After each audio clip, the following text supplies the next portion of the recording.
I'm NASA's Sandra Jones, and we're bringing you live coverage of a spacewalk today to install a modification kit in preparation for ongoing solar array upgrades, as well as to swab the outside of the orbiting lab for possible microorganisms as part of a science research investigation.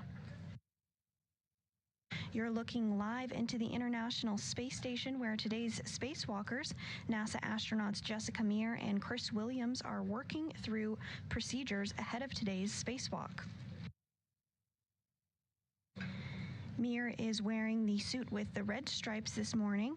This will be Meir's fourth spacewalk of her career, and Williams will be wearing the unmarked spacesuit on his very first spacewalk of his career.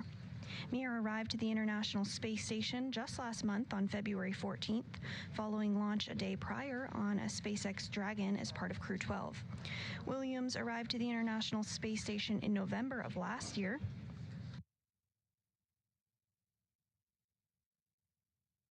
And this view on your screen here, you do see of NASA astronaut Chris Williams as he works to configure some tools that will be utilized during today's spacewalk. You also will see the crew moving their legs slightly. They are completing what is called aisle or in-suit light exercise procedures. This helps to purge any excess nitrogen from the bloodstream.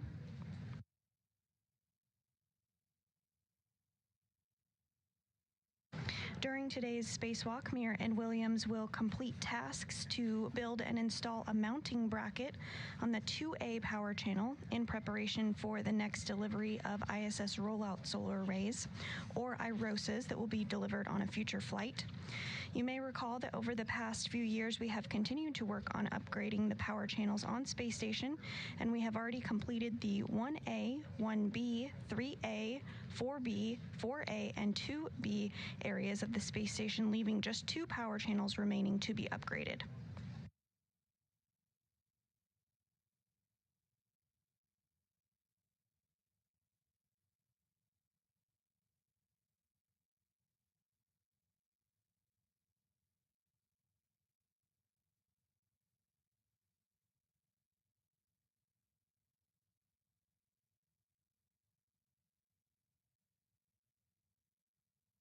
Assisting with Suit Up this morning were 2 other astronauts, European Space Agency astronaut Sophie Adeneau, as well as NASA astronaut Jack Hathaway, who are our spacewalk support team today.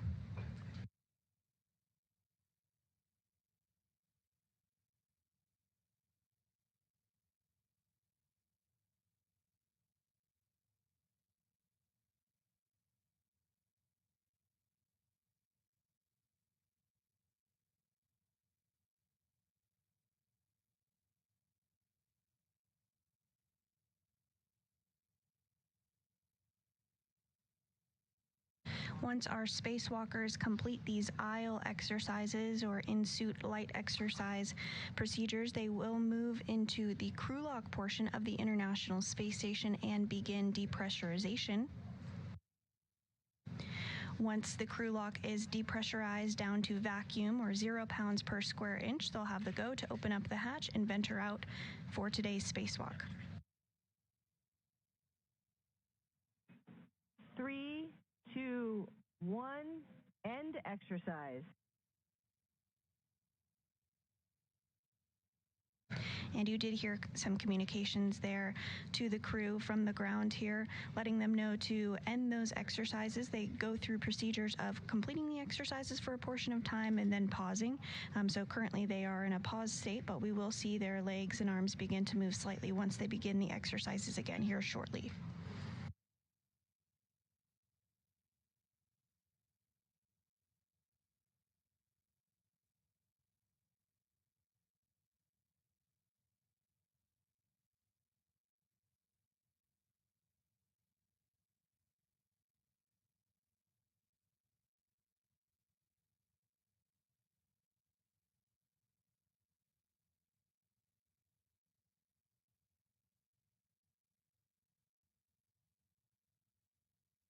Three, two, one, start exercise, cycle 8.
You're looking at a live view of NASA astronaut Chris Williams as he continues to step through those procedures of the aisle exercises.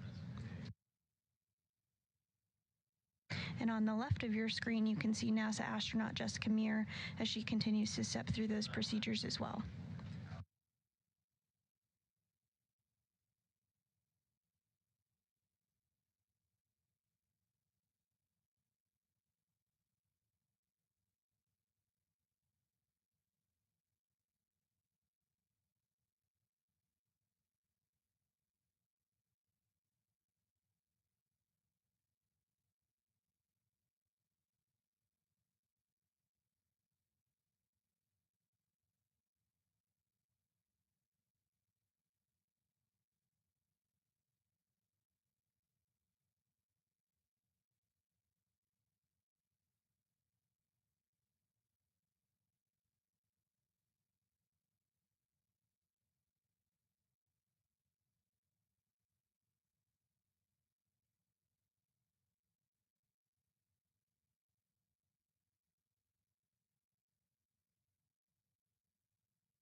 NASA astronauts Chris Williams and Jessica Meir continuing to step through procedures ahead of venturing outside the space station's hatch today.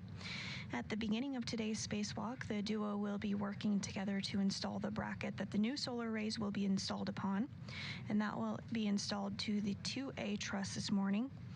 This bracket had previous work done to build portions back during a spacewalk last year with NASA astronauts Anne McClain and Nicole Ayers. End exercise. And on your screen here, you can see the areas that have already been built. They are the white and gray portions on your screen there today. The red, blue, and green areas are the portions of the mod kit that are going to be built by NASA astronauts Jessica Meir and Chris Williams during today's spacewalk, following the previous work done by Anne McClain and Nicole Ayers on May 1st of 2025.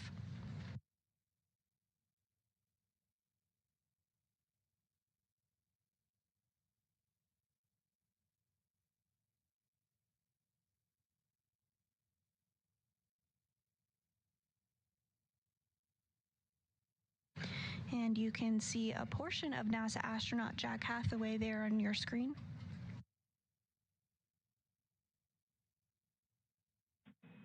Three, two, one. Start exercise, cycle 9.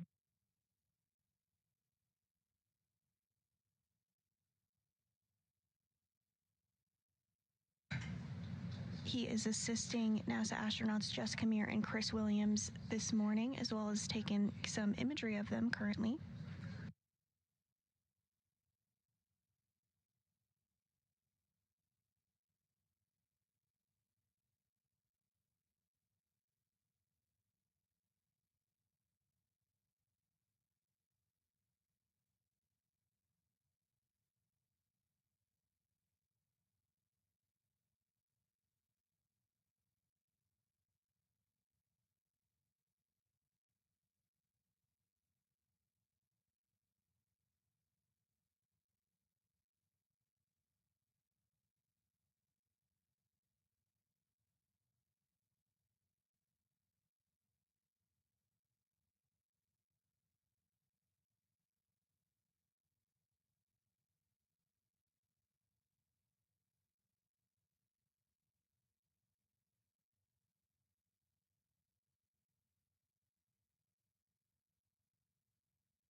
Today's spacewalk will be the 278th in support of space station assembly, maintenance, and upgrades, and will be the first of 2026.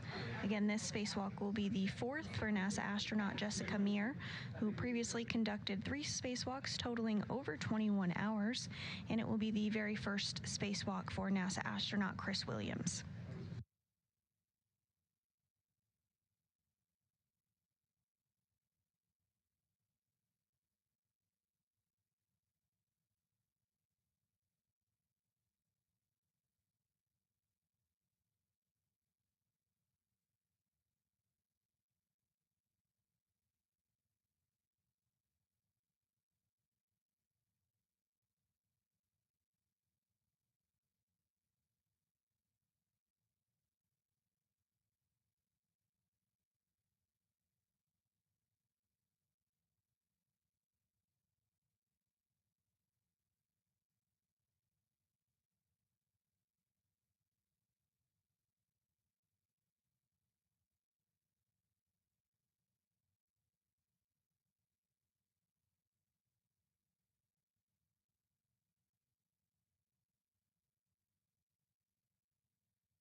In addition to the 2A mod kit build, today's spacewalk will include sampling as part of the ISS external microorganisms experiment, which tests samples collected from life support system vents on the outside of the space station, as well as other areas, to examine whether the spacecraft may release microorganisms, how many, and how far they may travel.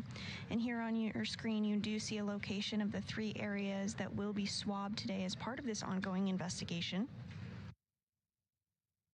This research could help determine whether changes are needed to crewed spacecraft, including spacesuits used to explore destinations where life may exist now or existed previously, and to limit the spread. 3, 2, 1, end exercise. Again, and to limit the spread of any possible human contamination. This will be the second sample collection for this investigation, following the first sample that was conducted during US EVA 92 in January of 2025.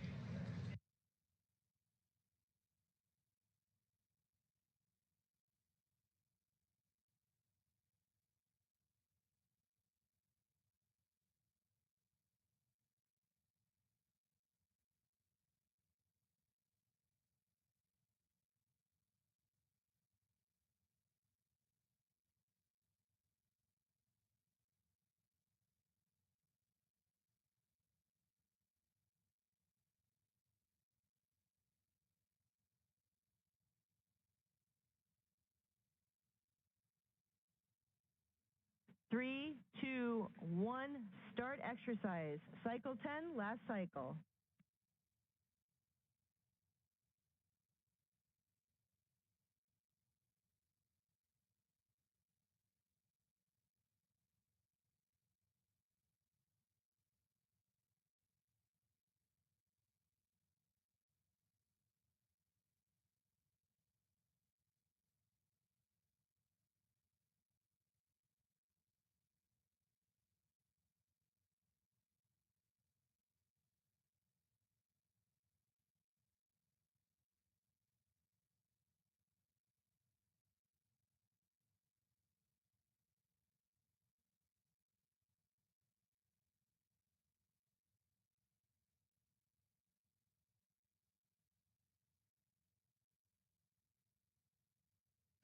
You're continuing to get views on your screen of NASA astronaut Chris Williams on the left and NASA astronaut Jessica Meir on the right in the spacesuit with the red stripe on it as they complete their final aisle or in-suit light exercise procedure to help purge any excess nitrogen from their blood following the pre-breathing procedures of 100% oxygen that was completed earlier this morning.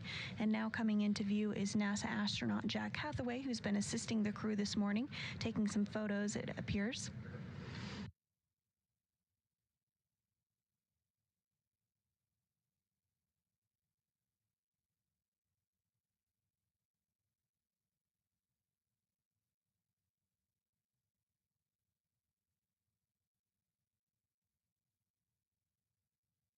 Both Meir and Hathaway arrived to the International Space Station just last month on NASA's SpaceX Crew 12 mission.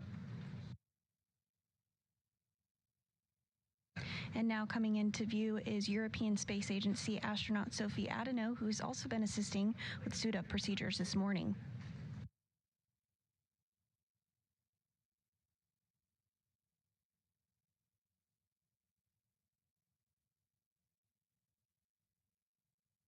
Later on during today's spacewalk, Hathaway and Adano will work together to utilize the Canadarm2 into a configuration to allow a lens cap to be installed by today's spacewalkers.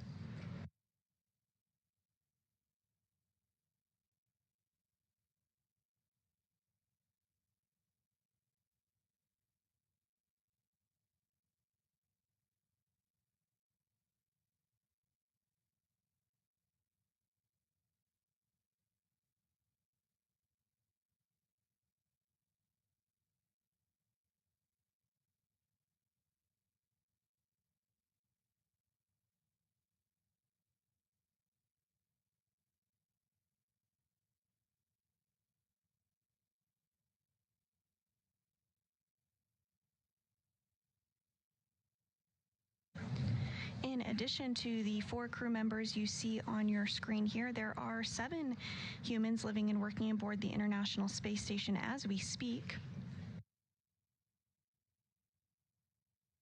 That includes current Space Station Commander Sergei Krutskvorchkov, as well as Roscosmos cosmonaut Sergei Mikheyev and Andrei Fedyaev. Fedyaev on your screen there taking some imagery of Williams, Adano, Hathaway, and Meir.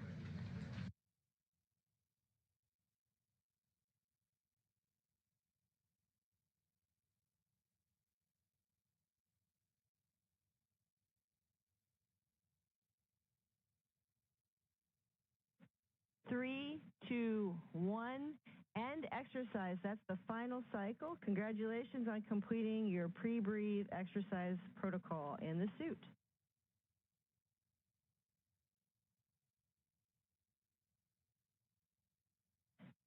Copy, thumbs up.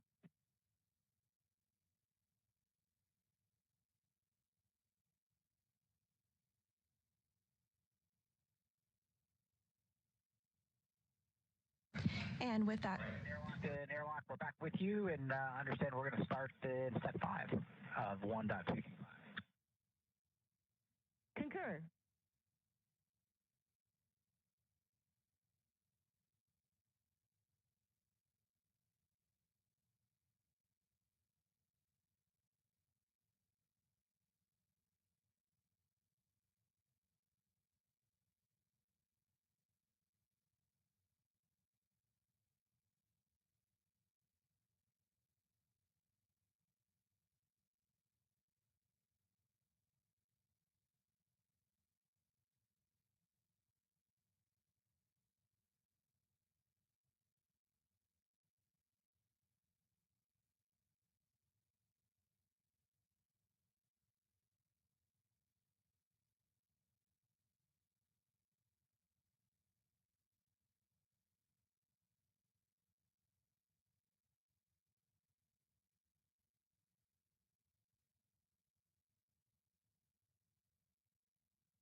And a short time ago, we did hear the call that the aisle or in-suit light exercise procedures are complete. Now that this is complete, the crew, namely NASA astronaut Jack Hathaway and European Space Agency astronaut Sophie Adano, will work to get helmet cameras installed to both NASA astronaut Chris Williams and Jessica Meir this morning.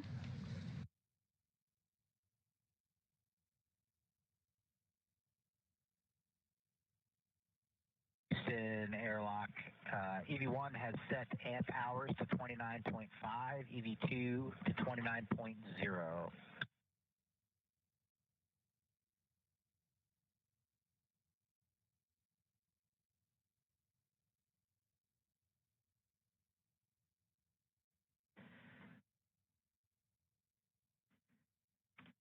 Copy that. Those are good numbers right there. And just let us know when you turn the HECAs on.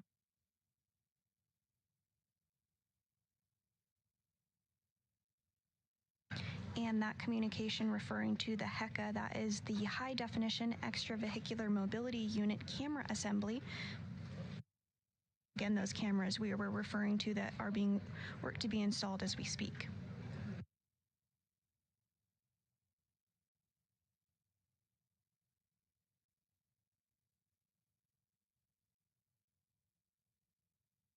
Houston, we have 2 green lights, one on each EV1 and EV2 for the HD EMU cameras for your step 7.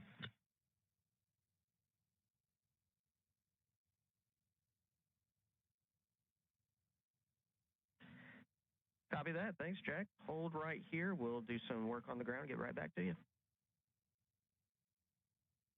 Sounds great.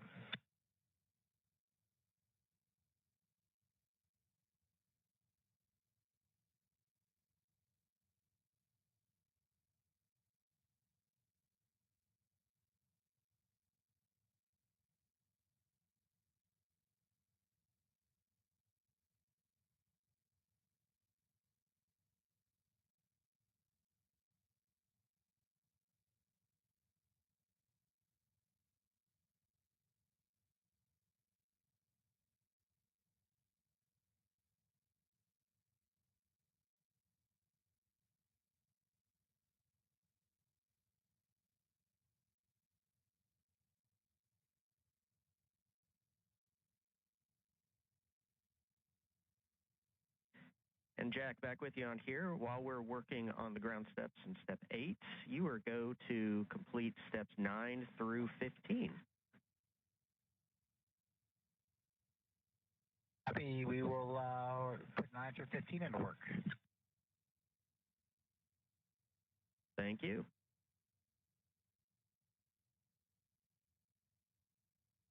And those communications from here on the ground inside Mission Control Houston by today's Capcom, or Capsule Communicator Scott Sagatti, up to NASA astronaut Jack Hathaway.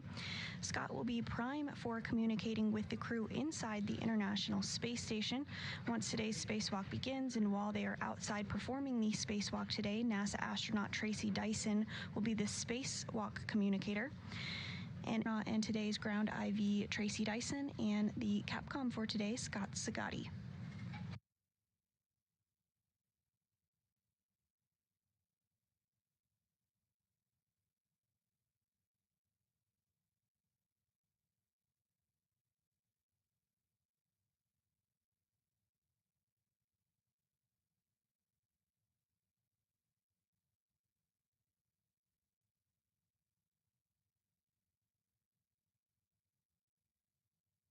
Houston airlock TCV setting for EV1 is now 6.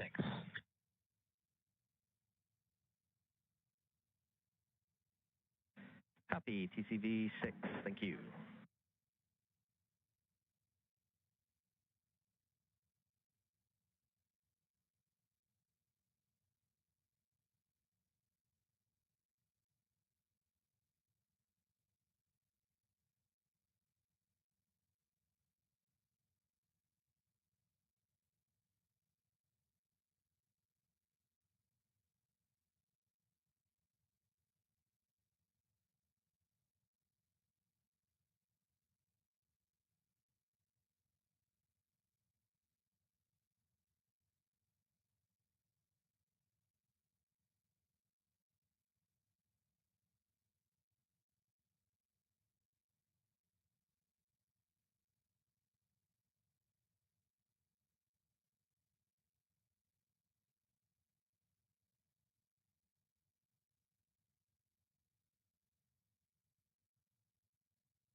you're looking at a view from inside NASA astronaut Jessica Meir's helmet cam as they work to continue configuring tools and tethers, getting everything ready to go ahead of today's spacewalk. On the left of your screen there is NASA astronaut Jack Hathaway, and on the right is European Space Agency astronaut Sophie Adeneau, who are assisting. And directly across from NASA astronaut Jessica Meir is Chris Williams. He will be completing his very first spacewalk today. Again, this will be the fourth spacewalk for Meir.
Houston Airlock, we are complete through step 15. Just waiting for your go for the next couple steps. Great timing, Jack. We are now go on the ground. You have a go in step 16 for MEDOX. We're go for MEDOX replacement.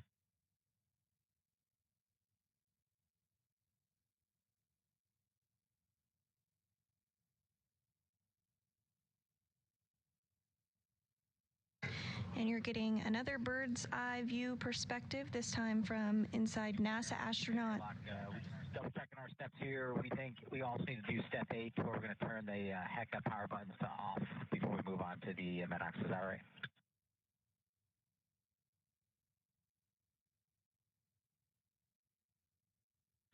Yeah, good catch there, Jack. Absolutely. We are go for you to complete the rest of step 8 as well.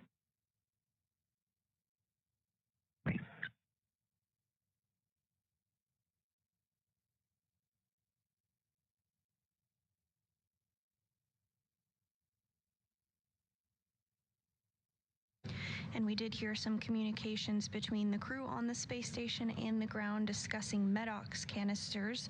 That is the metal oxide canister, which is used inside the spacesuit to remove carbon dioxide during spacewalks.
Houston Airlock, we're going to put serial number 1031 into Jessica.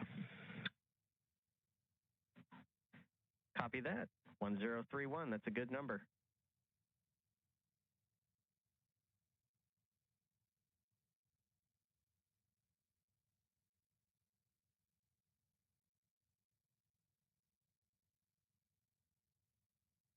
And you are seeing NASA astronaut Jack Hathaway there in the center of your screen holding that MEDOX or metal oxide canister. This is going to be installed, this MEDOX canister is going to be installed inside of NASA astronaut Jessica Meir's spacesuit. You can see they're turning her to get her into a good config to be able to place that MEDOX canister.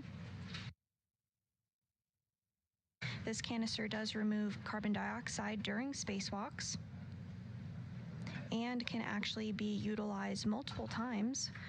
Once complete with today's spacewalks, they can recharge the MEDOX canister.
And if you're just joining us, we are continuing to bring you live views inside the International Space Station as two NASA astronauts are suited up and preparing to venture outside the space station's hatch to prepare the 2A power channel for future installation of International Space Station rollout solar arrays. Earlier this week, we did have an EVA preview brief where Flight Director Diana Trujillo walked us through the procedures that will occur during today's spacewalk. Let's take a closer look.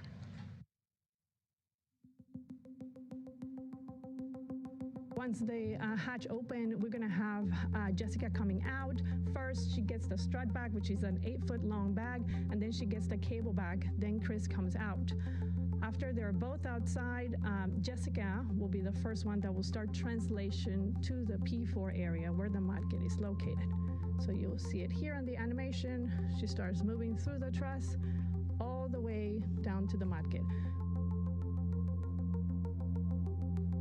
At the same time, Chris is going to do a quick stop, get a WIFX, which is an equipment that will give him more distance once he gets into the foot restraint, so he can reach to the mod kit itself.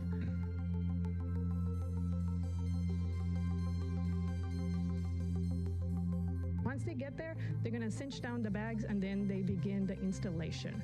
So they start with the mid strut, and then Jessica gets the other side, the left mid strut and the lower strut, hands it to Chris, who's already on the foot restraint.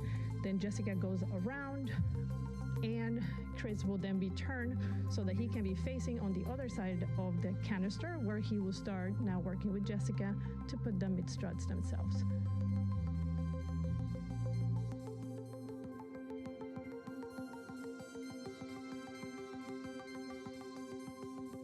So here's where they bolt the second mid strut.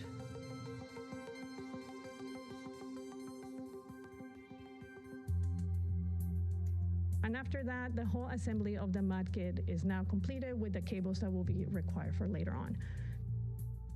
After that's completed, Jessica is going to go down on one side of the area where they were, put the DDCU jumpers, while Chris is moving now to the race ring, as I mentioned before, to take a snapshot of the current state. So here he goes. He takes a few pictures for us to understand the state. And then he comes back. Once he comes back to the same location where we had cinched down the 2 bags, he will begin now the torque reset. So open the cable bag, get the tool that he needs, and then he begins the torque resets for several of the boxes that you see here. Once that is completed, Chris is coming back to the airlock where he starts doing the microorganisms. You can see that he has the canisters on his side. He brings in the tool, he does the swabbing, and then he puts it back into the tool. At the moment he puts it on the tool, he locks in the sample, and so he goes for the next sample. There's 7 samples that we're gonna go do. The minimum number for our activity this go around is 5 samples. So in this specific view, you will see him going back inside the airlock to do 2 of the swabs that he has on his SEU.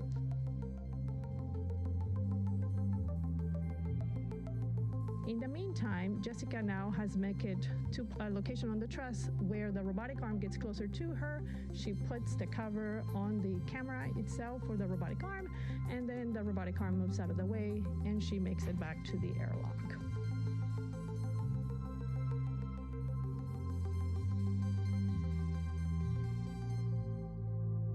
And here you see Jessica putting the cable back inside, and then back inside the airlock for the end of our EVA.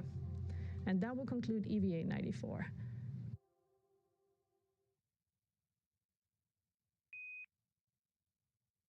A closer look at what we can expect during today's spacewalk.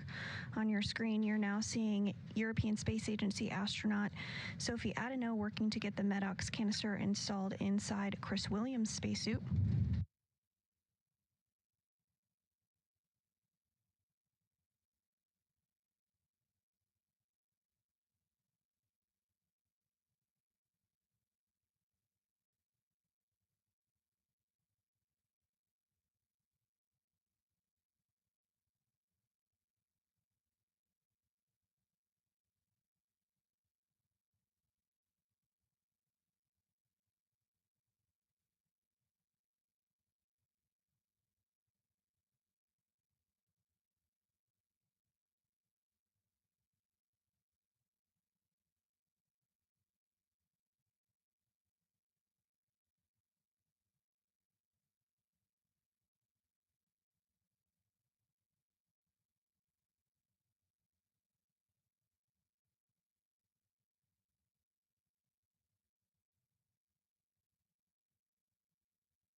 And we are in a brief expected handover between our satellites, but we'll regain views and communications here shortly with the crew. But you're currently looking live inside Mission Control Houston at the flight control team that is being led by NASA Flight Director Deanna Trujillo. Next to Deanna, you see NASA astronaut Tracy Dyson, who will be our ground IV and communicating with today's spacewalkers once the spacewalk is underway and the crew is outside the International Space Station. And to Tracy's right, you see NASA Capcom Scott Zagatti.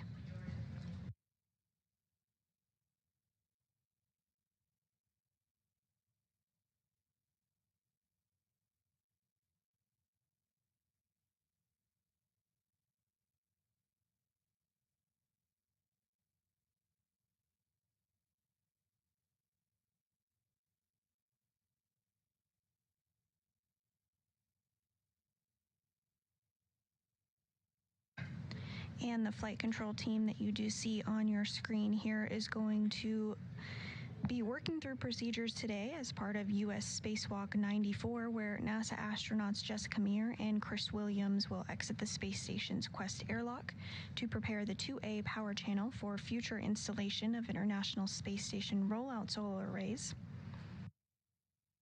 Once these arrays are installed, they will provide additional power for the orbiting lab, including for critical support of its safe and controlled deorbit. Additionally, swabs will be taken outside of the space station. We've installed 1031 into EV1, 1032 into EV2, and we've now paused the pre-breathe clock at GMT 1112 in step 11. So looking for your go to move on to step 12.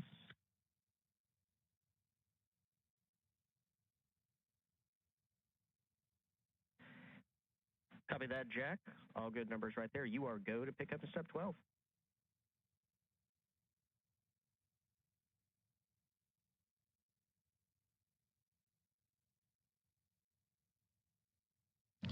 And just to finish up there, in addition to the 2A power channel mod kit installation, the crew will also swab the outside of the space station to test for possible microorganisms as part of an ongoing investigation. And we do have views back inside the International Space Station here. On your left is NASA astronaut Chris Williams, who will be completing his first spacewalk today. And on the right of your screen, suited up, is NASA astronaut Jessica Meir, who will complete her fourth spacewalk of her career today.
And a few more photos taking place as NASA astronaut Jack Hathaway and European Space Agency astronaut Sophie Adeneau continue to step through procedures ahead of today's start of the spacewalk.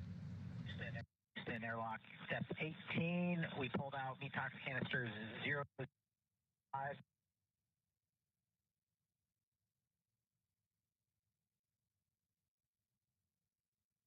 And Jack, we had a little bit of comm dropout right there. Can you repeat those numbers again?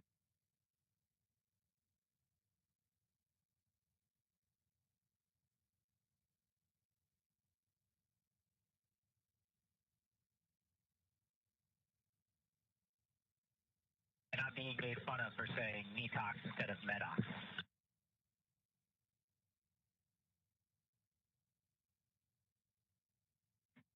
All good, Jack. We'll forgive you on that one. Hey, could you repeat those numbers again? There's a bit of a comm dropout.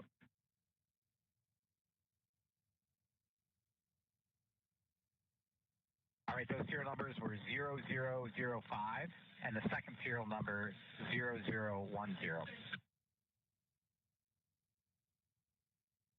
All right, perfect. That's what we were expecting. Thanks, Jack. And with that comm dropout, that conveniently covered your comm, so that worked out.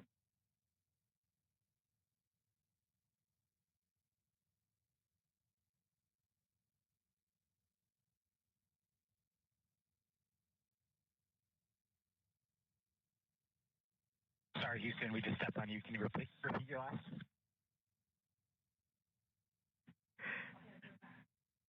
Nothing important right there. We were just letting you know we had that comm dropout, and we missed your ECOC call, which I'm sad for at this point. But everything's going well. Thank you.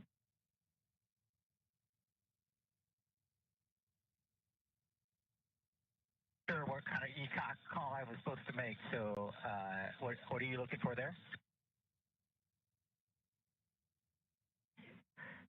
Nothing needed right there, so forget we even talked about it.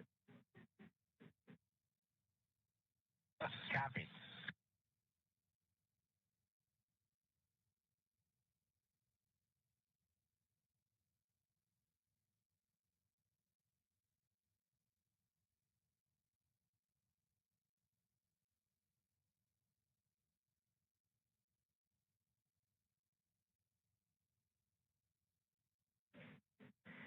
And Jack, FYI, on the ground, we see the purge complete. We're ready for the purge valve close whenever you guys are.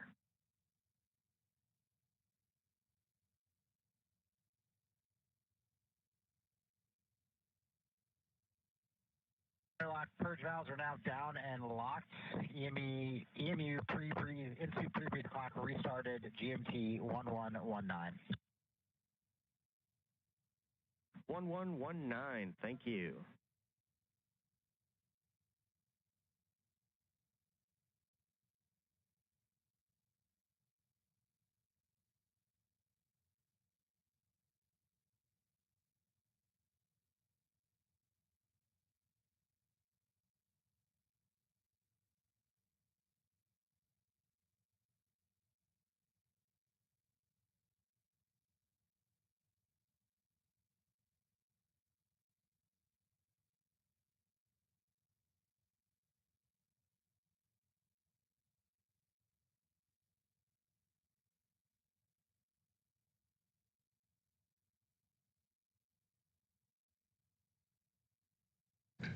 And you're looking at a view of NASA astronaut Chris Williams suited up in his space suit ahead of today's spacewalk.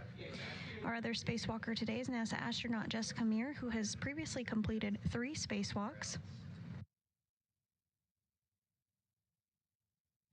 Prime for assisting today is NASA astronaut Jack Hathaway, as well as European Space Agency astronaut Sophie Adeneau. They recently stepped through procedures to install the MEDOX, or metal oxide canister, into both Meir and Williams' spacesuit. The MEDOX canister does remove excess carbon dioxide during spacewalks.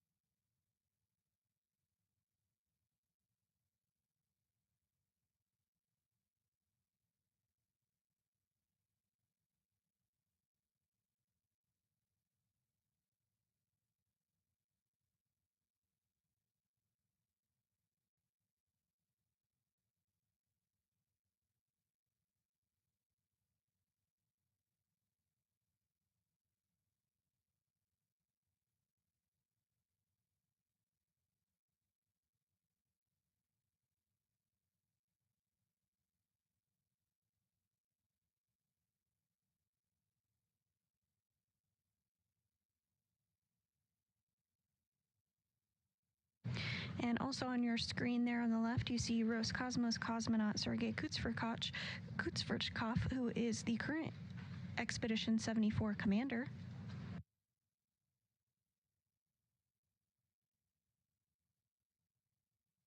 Houston Airlock, 2 good manual leak checks. We're back into step 17 of 1.225. We're going to start pulling them off units and put the safers on them.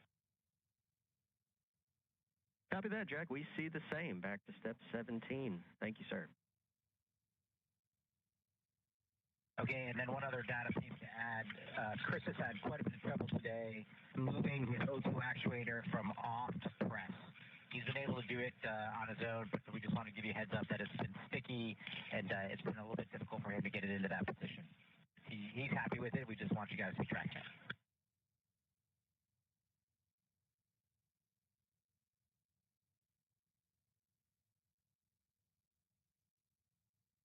And copy that, Jack. Thanks for the added information right there. We'll track it down here as well.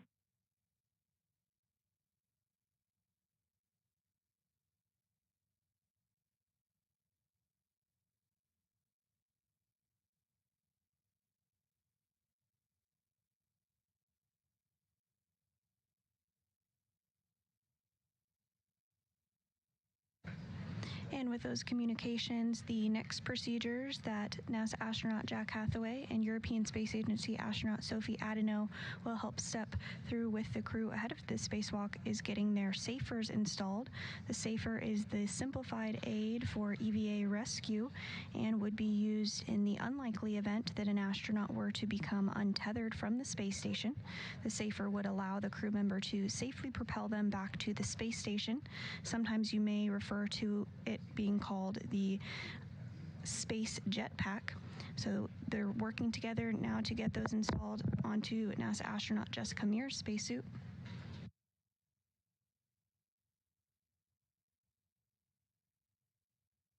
And once the safers are successfully installed, the astronauts will move through the equipment lock portion of the airlock into the crew lock section.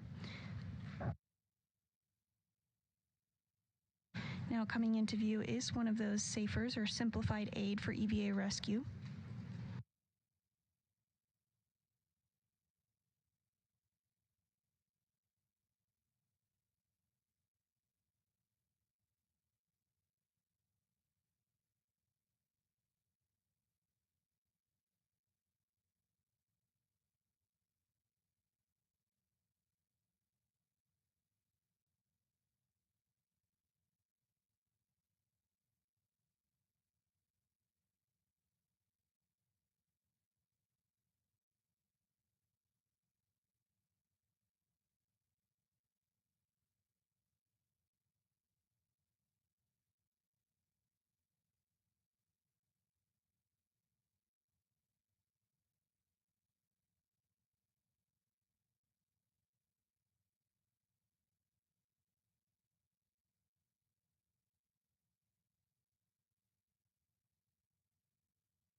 Adeneau and Hathaway continuing to work together to install the safer onto NASA astronaut Jessica Meir's spacesuit.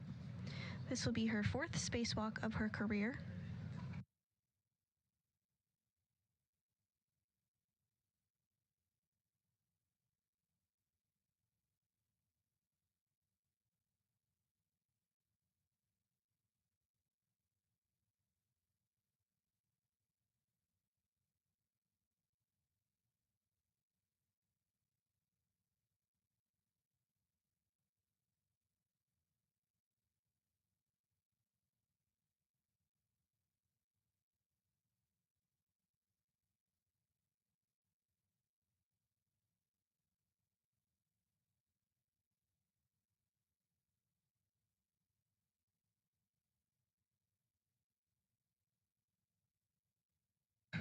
And again, the primary tasks for today's spacewalk are to prepare the 2A power channel for future installation of International Space Station rollout solar arrays.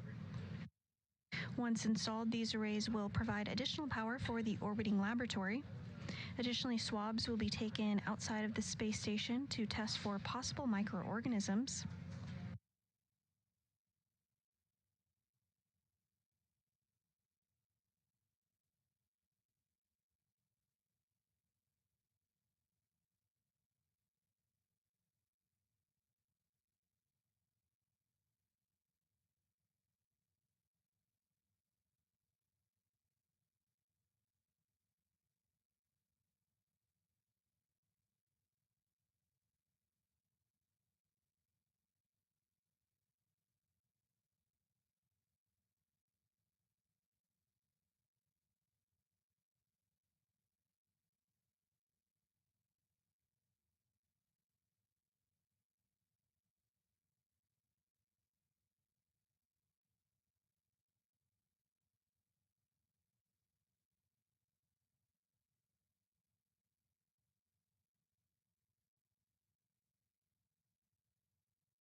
Adeno and Hathaway continuing to work to install that safer to Jessica Meir's spacesuit. Earlier this morning, the crew worked through procedures to pre-breathe 100% oxygen in order to purge any excess nitrogen from their bodies, and then they completed their in-suit light exercise or IL activities. These movements help acclimate the body to the lower pressure of the spacesuit and purge excess nitrogen from their body slowly to avoid getting the bends or decompression sickness, similar to what divers on Earth can experience.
Once Meir's safer is successfully installed, she will be moved into the crew lock. Inside the crew lock currently, you see on the top of your screen there is the strut bag. The strut bag is about 8 feet long. It weighs over 300 pounds and contains the pieces of the mid struts and left lower strut, which will be assembled and installed during today's spacewalk.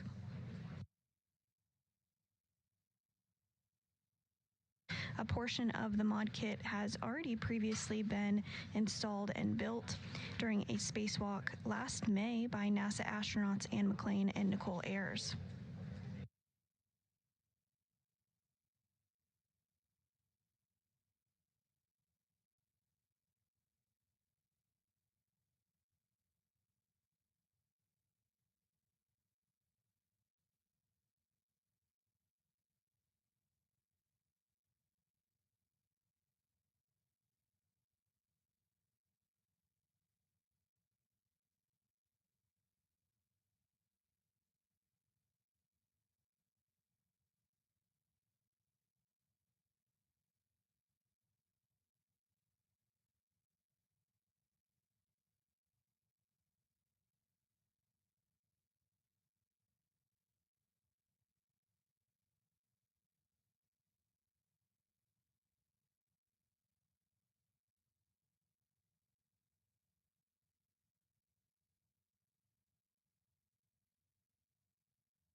and NASA astronaut Jessica Meir now being moved into that crew lock portion of the International Space Station by NASA astronaut Jack Hathaway, who you can see there on the bottom of your screen, as well as European Space Agency astronaut Sophie Adno a little further back.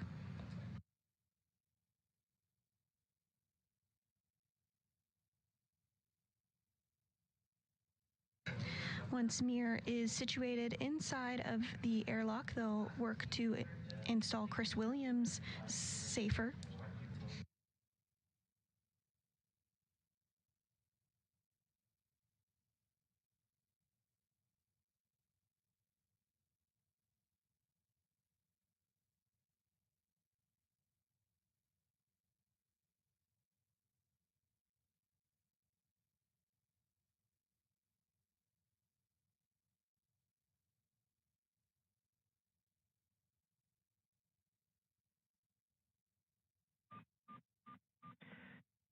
And Jack, Houston on 1 on here. We're watching the Safer Dawn on here just to make sure that we're all in sync.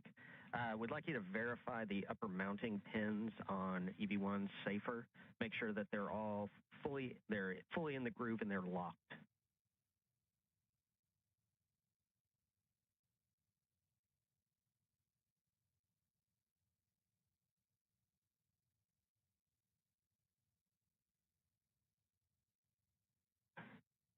And Jack, if you are talking to Houston, I cannot hear you.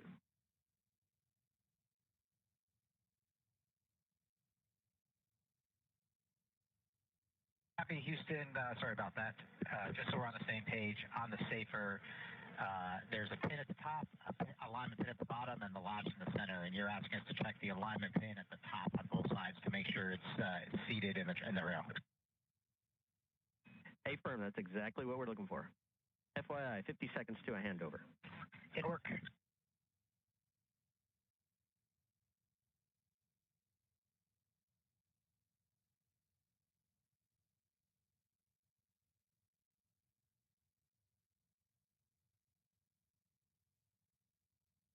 Hathaway and Adno working to confirm that Meir's safer, simplified aid for EVA rescue is properly installed. Again, the safer would be utilized in the very unlikely event that a crew member were to become tethered from the International Space Station. If that were to occur, the safer would enable propulsion to safely get back to the space station.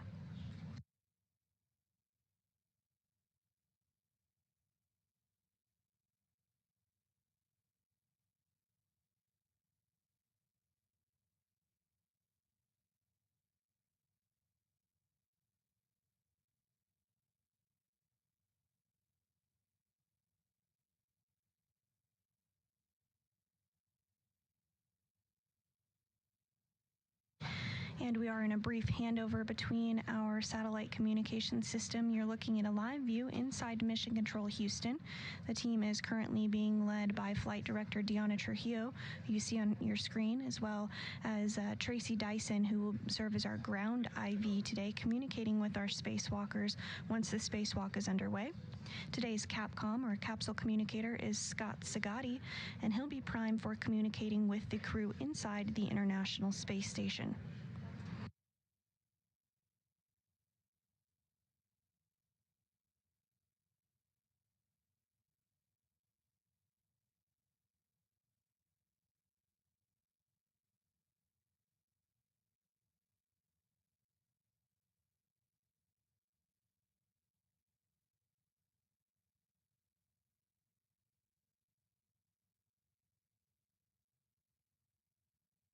And a view back inside.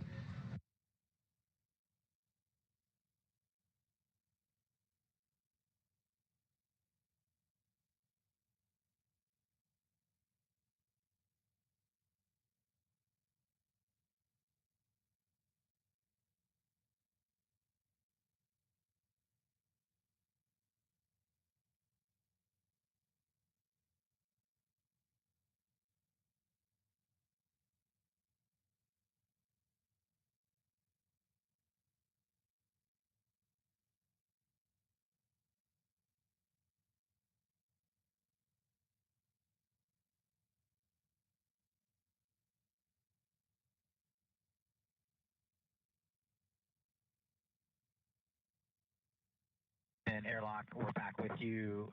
Both Soph and I verified the alignment pins, both the top and bottom on the left and right side of Jessica Safer are properly seated in their tracks.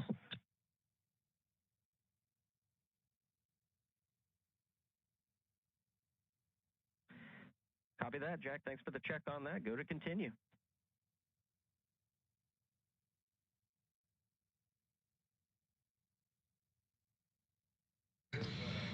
And Jessica's in the airlock. We're moving to Chris Safer. Copy that. Moving over to Chris. And with the confirmation that Meir Safer is installed, Hathaway now is going to work to do the same to NASA astronaut Chris Williams' spacesuit. Again, this will be Williams' first spacewalk of his career.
And we are in another handover period between our satellites here. It does appear that fellow flight director Greg Whitney is here in the room with us as well, just speaking with NASA Flight Director Deanna Trujillo, who is the lead during today's spacewalk. The main tasks of today's spacewalk are to prepare the 2A power channel for future installation of International Space Station rollout solar arrays, which will provide additional power for the orbiting lab. In addition to this, there will be an ongoing science experiment sampling of the outside of the International Space Station to test for possible microorganisms.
And on your screen, you are seeing NASA astronaut Jack Hathaway on the left there, continuing to work to get the safer installed on NASA astronaut Chris Williams' spacesuit and then move him into the crew lock.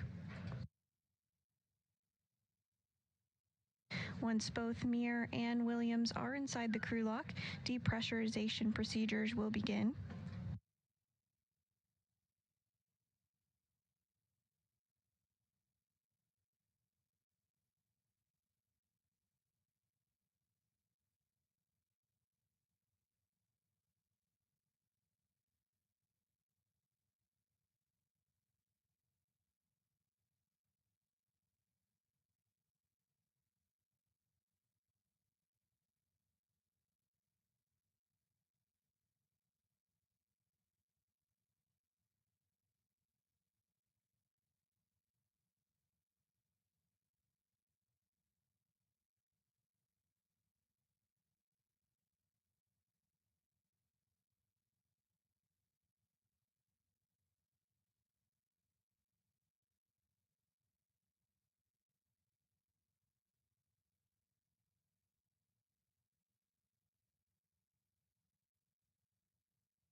And we are seeing both Williams and Meir inside the crew lock now.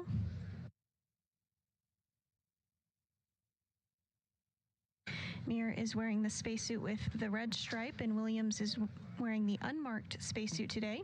Will be the fourth spacewalk for Jessica Meir and the first for Chris Williams.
And if you're just joining us this morning, we are continuing to bring you live coverage ahead of the start of a spacewalk outside the International Space Station, where NASA astronauts Jessica Meir and Chris Williams will exit the station's Quest airlock to prepare the 2A power channel for future installation of International Space Station rollout solar arrays.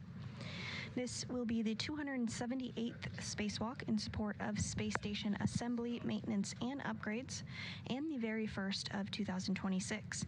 This will be the fourth spacewalk for Meir and the first for Williams.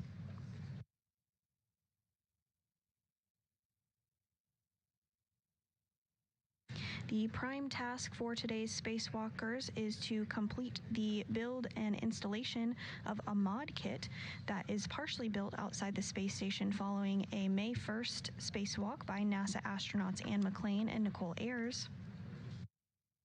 In addition to the mod kit build, swabs will be taken outside the International Space Station and tested for possible microorganisms as part of an ongoing science experiment.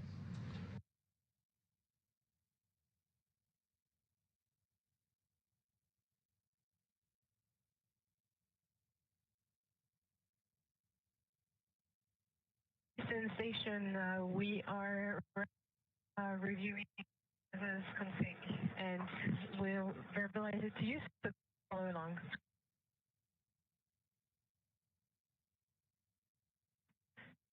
Hey, Sophie, back with you on here. You came in pretty broken. Can you repeat, please?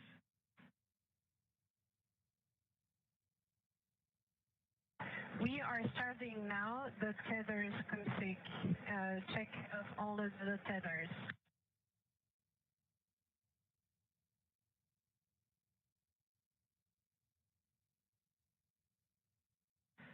All right, copy that. We're following along in the procedure, Sophie. Thank you.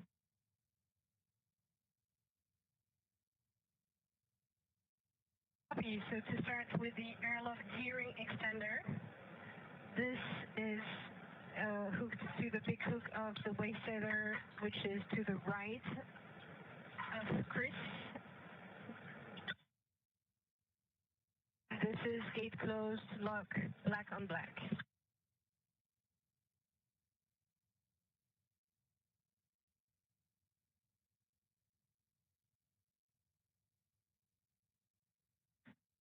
And we copy that, Sophie.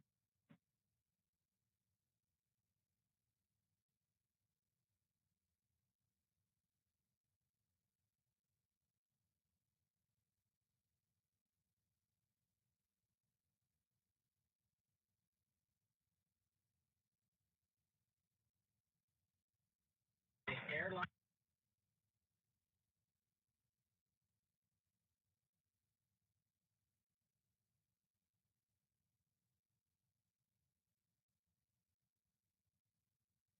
Both hooks on the airlock gearing extender are gate closed, locked, black on black.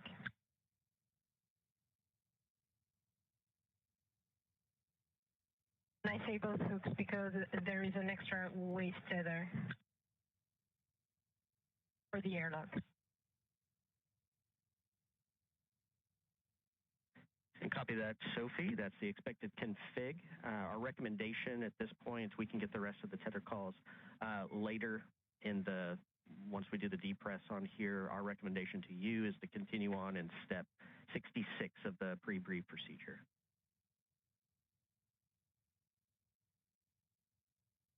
We're just assisting them a few moves with the tethers, and we'll move very soon. Copy that. Sounds great. Thanks for all the help, Sophie.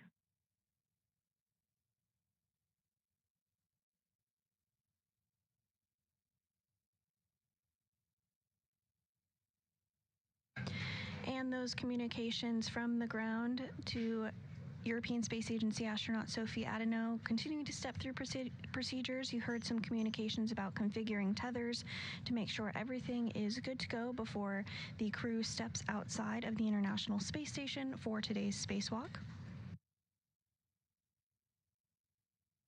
Now going to step 66. Copy that. Following along.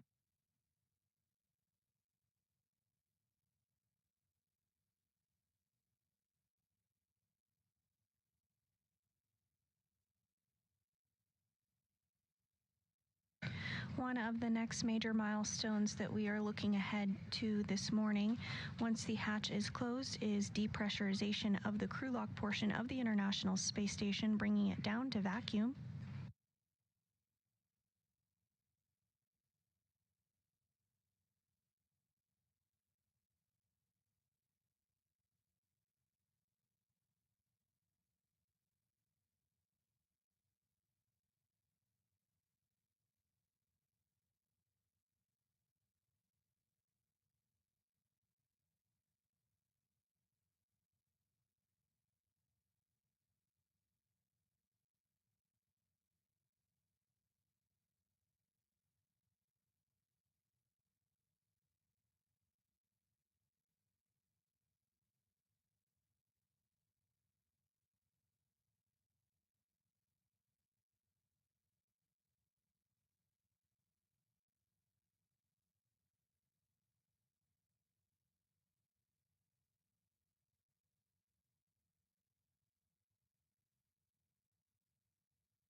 And here in the room in Mission Control Houston, NASA Flight Director Diana Trujillo is polling the team, go or no go, for today's spacewalk.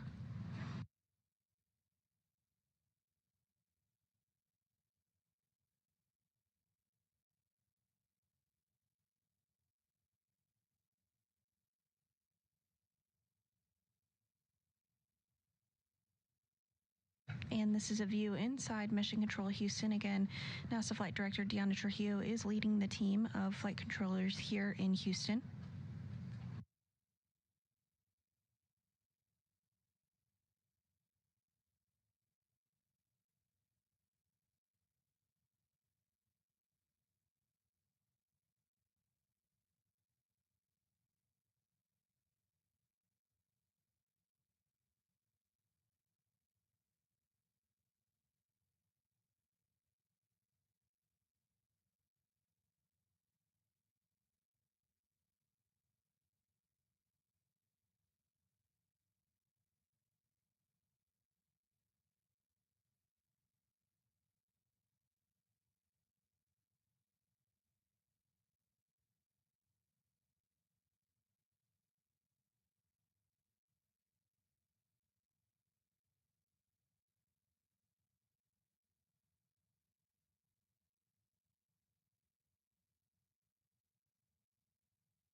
This view back inside the International Space Station with both Meir and Hathaway, today's spacewalkers inside the crew log portion of the International Space Station. On the left of your screen is NASA astronaut Jack Hathaway, and on the right is European Space Agency astronaut Sophie Adeno. They've been primed for stepping through the procedures to get the crew suited up and ready to go for today's spacewalk. Next up, they'll be closing the hatch and depressurization will take place.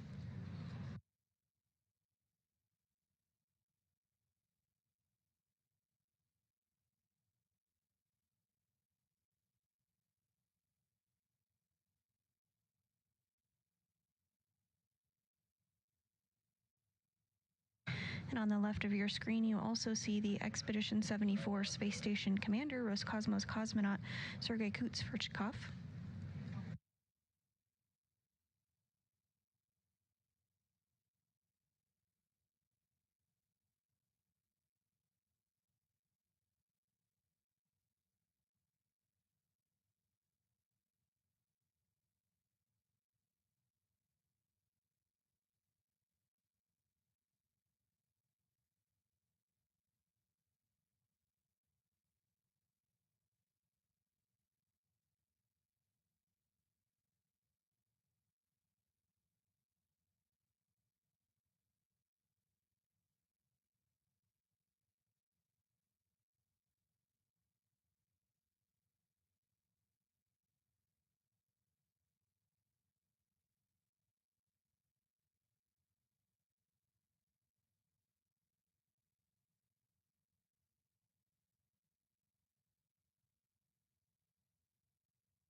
And Adeno and Hathaway now working to get the hatch closed.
And Flight Director Deanna Trujillo confirms the team here on the ground is go for today's spacewalk.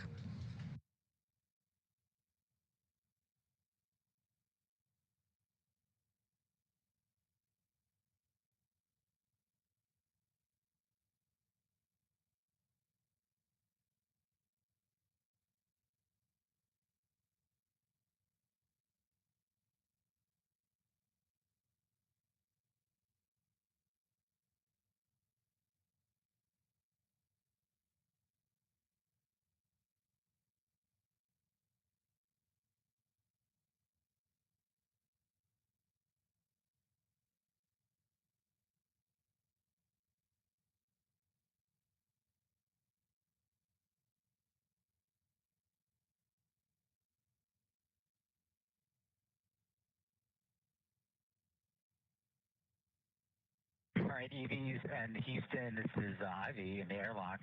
Step 76, which is the emergency MPF is closed. And step 77, the Node 1 vacuum access port. Gamma cap is attached. And we're ready for you guys to do 78.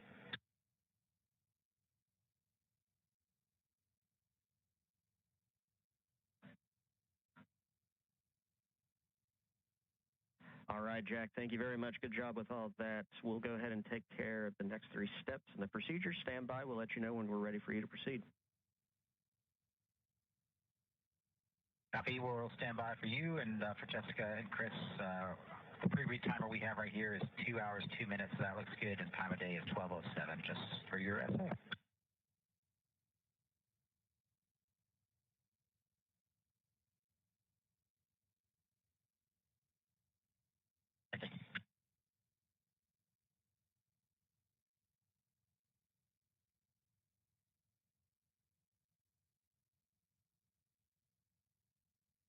Currently night for another 35 minutes or so.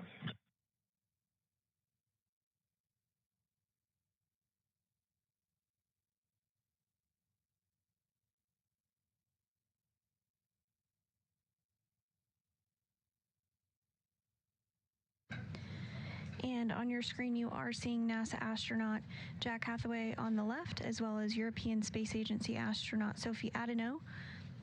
The hatch is now closed to the crew airlock where NASA astronauts Jessica Meir and Chris Williams, today's spacewalkers, are currently located. Depressurization will soon occur, and once that is complete, once that portion of the space station is down to vacuum or 0 pounds per square inch, they'll have the go to open up the hatch of the Quest airlock and venture outside of the International Space Station to complete work to install and build a modification kit on the 2A power channel of the International Space Station.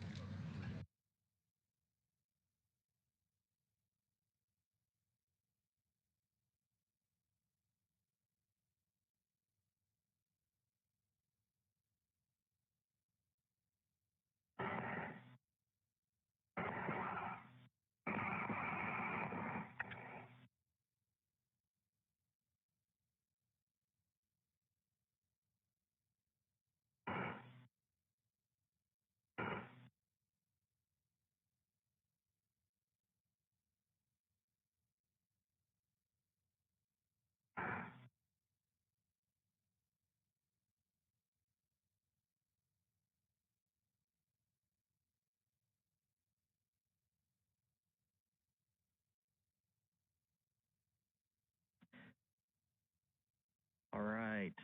For everybody on here, we have step 80.1 complete. FYI for the EV crew, you are now hot mic'd on space to ground 1, and you are go to pick up in step 81. 81 copies. 82 copies. IV copies, and we got step 81 complete.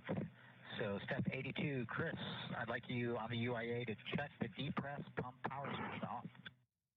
Okay, depress pump power switch is coming on the UIA. Sorry, Chris. Check that the depress pump power is off. All right, depress pump power is off. Okay, so the depress pump power is off, and the next step is to verify the depress pump enable LED is on. Depress pump enable LED is on. Okay, that sounds good, and now we're waiting for a Houston go to move into the crew lock depress cue card. And Houston is go to move into the cue card. And standby 1, don't move into the cue card quite yet. All right, I'm on the crew lock depress cue card, and Chris on the UIA, take the depress pump power switch to on. Standby 1 on cue card. Standby.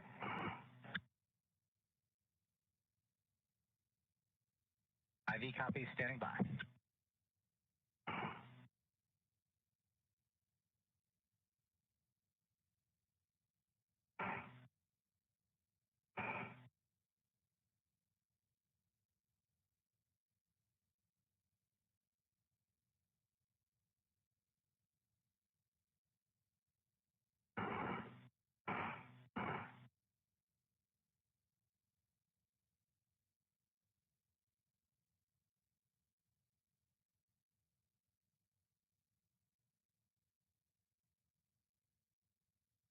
NASA astronaut Jack Hathaway continuing to lead NASA astronauts Jessica Meir and Chris Williams through procedures this morning ahead of depressurization. This morning, depressurization will occur in a 2-stage fashion. First, the crew lock will be taken down to 5 pounds per square inch of pressure, at which point depressurization will be paused to perform a systems check, and then depressurization will resume to get the crew lock all the way down to vacuum. Once at vacuum, Meir and Williams will conduct suit checks and communication checks with Mission Control Houston before they put their suits on internal battery power. Say OFS. We're saying off just to differentiate in the suits, a little bit harder to hear. Will do. I can definitely do that. Thank you.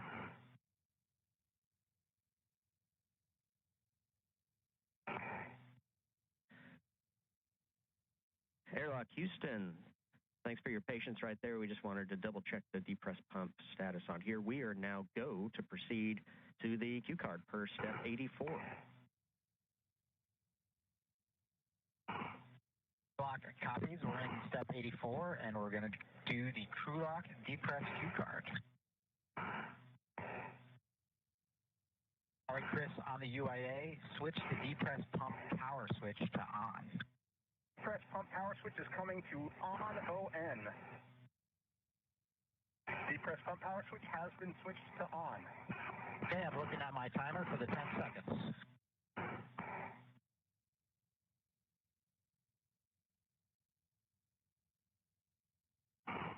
Chris, now you can take the depress pump manual isolation valve to open and expect an alert tone.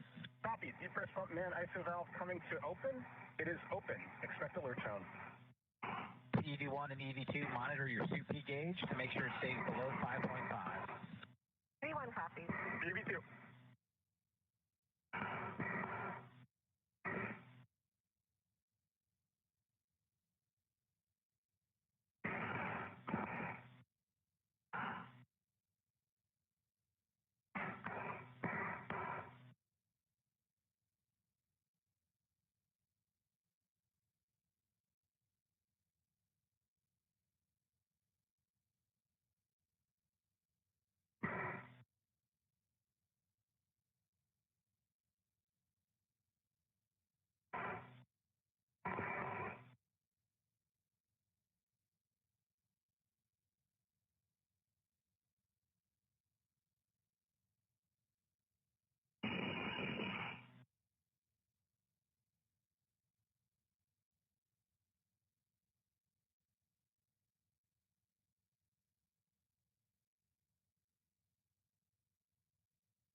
And if you're just joining us this morning, we're continuing to bring you live coverage ahead of the start of a spacewalk today. This will be the first of 2026 and the 278th in support of space station assembly, maintenance, and upgrades. NASA astronauts Chris Williams and Jessica Meir are suited up and in. My pressure is pegged at 5. My suit's very loud. Yes. I hear the. Can you hear me? Yeah, I can hear you, Jessica. Ivy can hear you as well. You understand that what is your CP gauge saying? My CP gauge is above 5. And EV2, my super gauge is right at 5. Keep monitoring. It says it should stay below 5.5. If it does get to 5.5, Chris, you can go ahead and stop the depress, and we'll check in with Houston. Copy.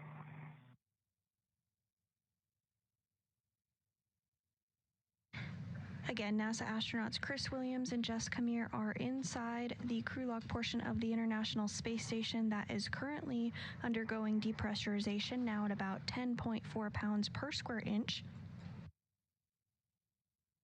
The crew lock will be taken down to 5 pounds per square inch of pressure. Steady at 5. Say again? Holding steady at 5. Copy, holding steady at 5. I'm also holding steady at 5 on my CT gauge. We copy.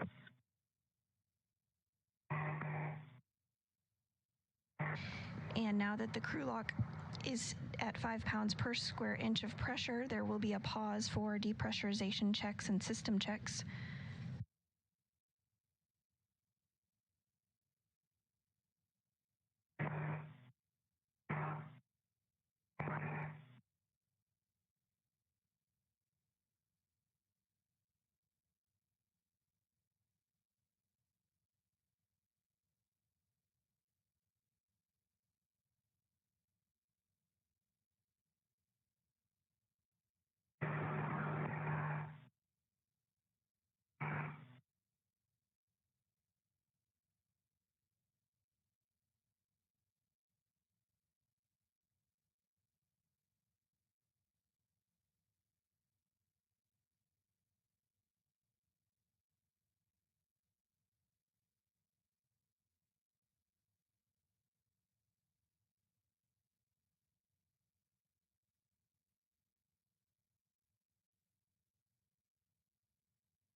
Once the crew lock does reach vacuum, Jessica Meir and Chris Williams will conduct suit checks and communication checks with Mission Control Houston before they put their suits on internal battery power, which will mark the official start of today's spacewalk.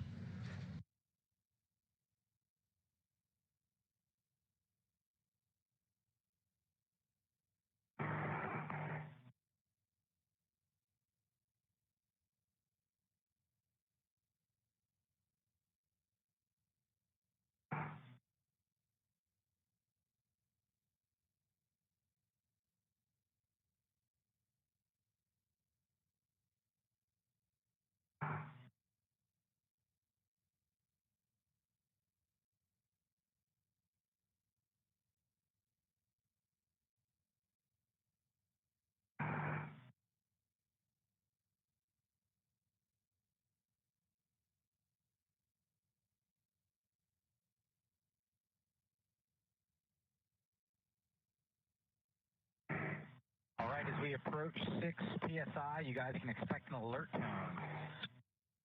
Give you one copy? Give me 2 copies.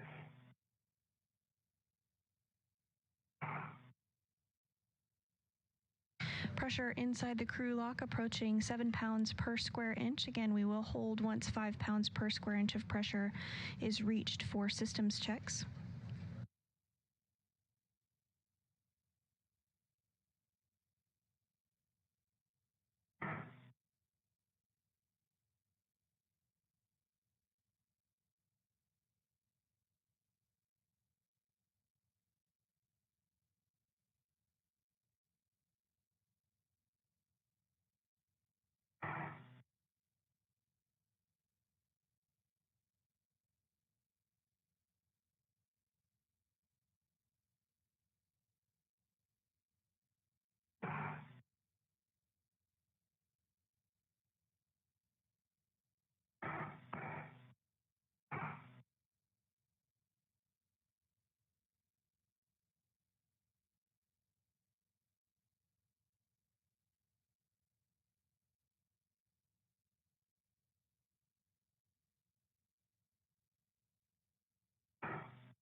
Crew lock pressure now at 6.5 pounds per square inch.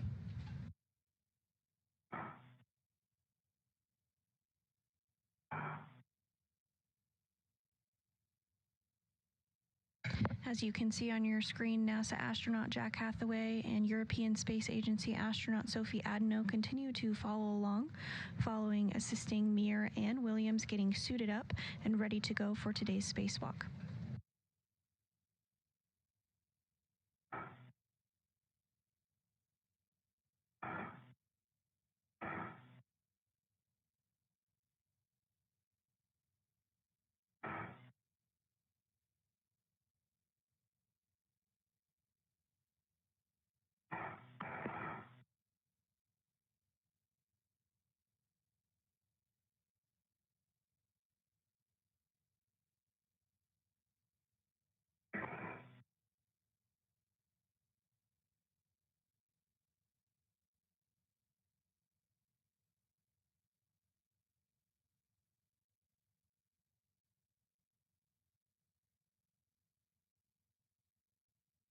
Pressure inside the crew lock nearing in on 5 pounds per square inch. Again, we will pause once that pressure is 5 pounds per square inch for systems checks and communication checks.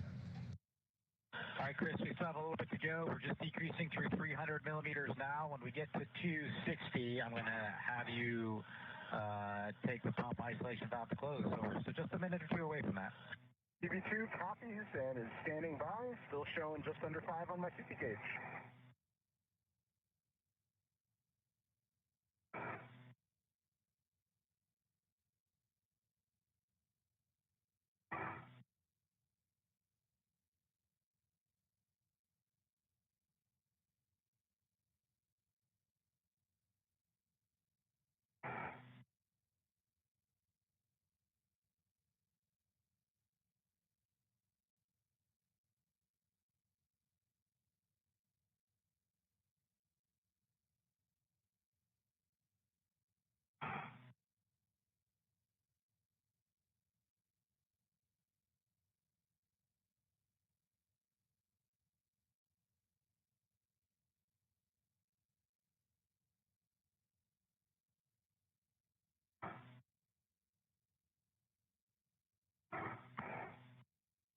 All right, Chris, take the depress pump manual isolation valve to close. You'll expect an alert tone.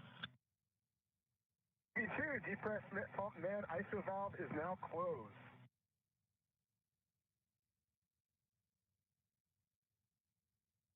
All right, we're seeing the crew lock pressure right around 260.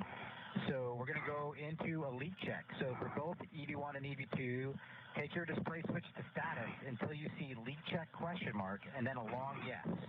You'll follow the displayed instructions. V1 has leak check and long yes. V2 leak check and long yes.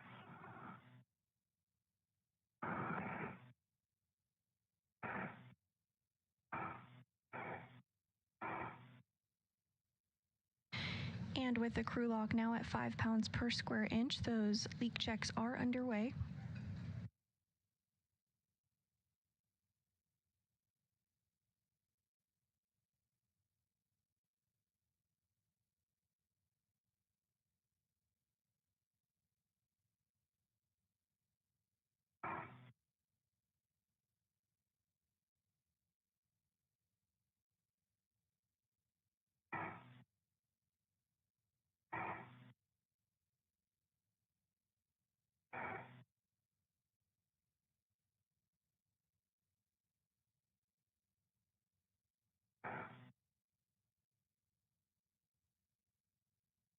EV1 leak check complete. Suit pressure 4.8. Set oxygen accelerator to EVA. And EV2 leak check complete. Suit P 4.7 and setting oxygen to EVA. Okay, that's great news, guys. And just let me know that you both do indeed have your O2 actuator and EVA. EV1 in work.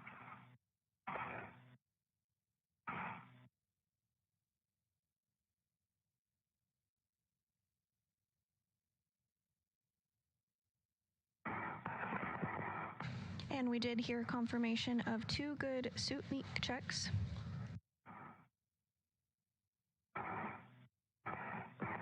In work for EV2.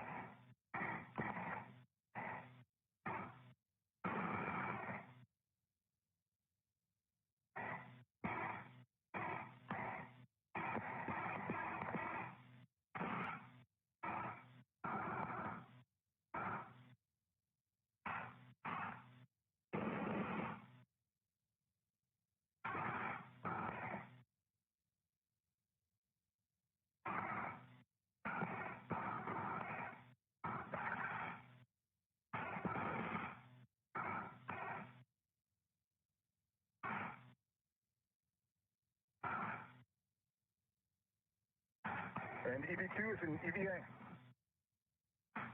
Copy, EV2 is in EVA. In work for EV1. IV copy.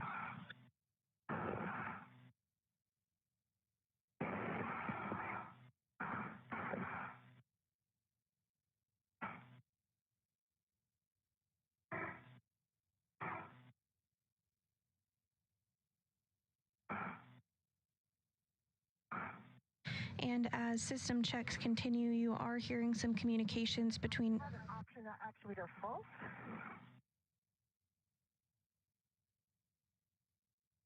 Sorry, we didn't quite copy that, EV1. I have an oxygen actuator fault currently. Oxygen actuator false. Yeah, I'm back in press now. And it's getting a little bit stuck on EVA, still working on it. Are you saying you saw an oxygen actuator fault on your DCM, or you're just having trouble moving it to EVA?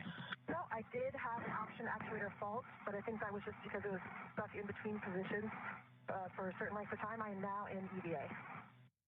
Okay, copy. EV1 is in EVA.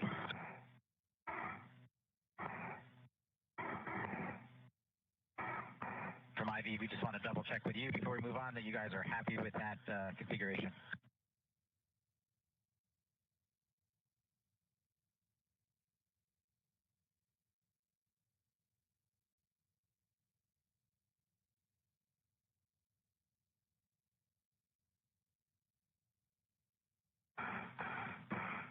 Airlock Houston, copy the calls right there. We are good with the config. Go to proceed. Airlock copies. All right, Chris, on the UIA, take the depress pump manual isolation valve to open. You'll get an alert tone. The depress pump man ISO valve is coming to open. Press pump man ISO valve is open. And Sophie's going to check the emergency MPEG to open out here.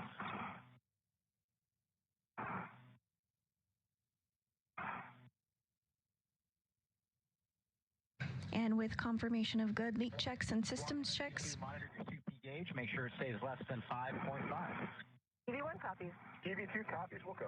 Depressurization is continuing. Once we get down to 0 pounds per square inch, we'll be considered at vacuum. We'll get the go to open up the hatch. But just prior to that, suits will be turned on to internal battery power, which will mark the official start of today's spacewalk. Pressure inside the crew lock now 4.5 pounds per square inch.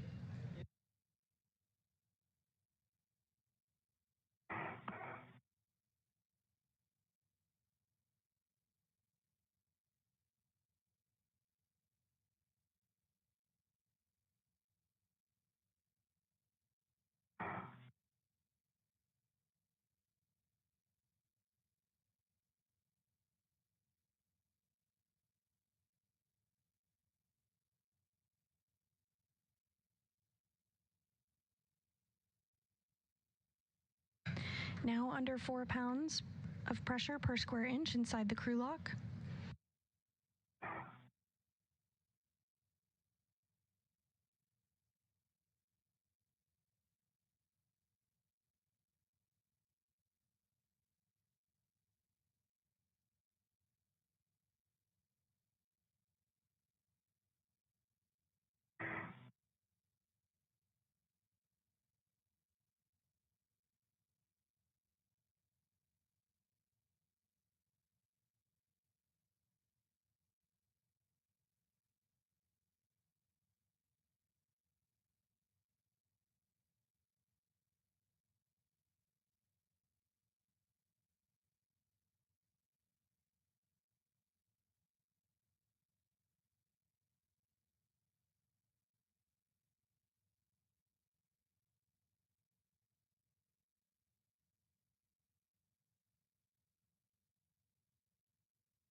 Pressure inside the crew lock now approaching 2.75 pounds per square inch.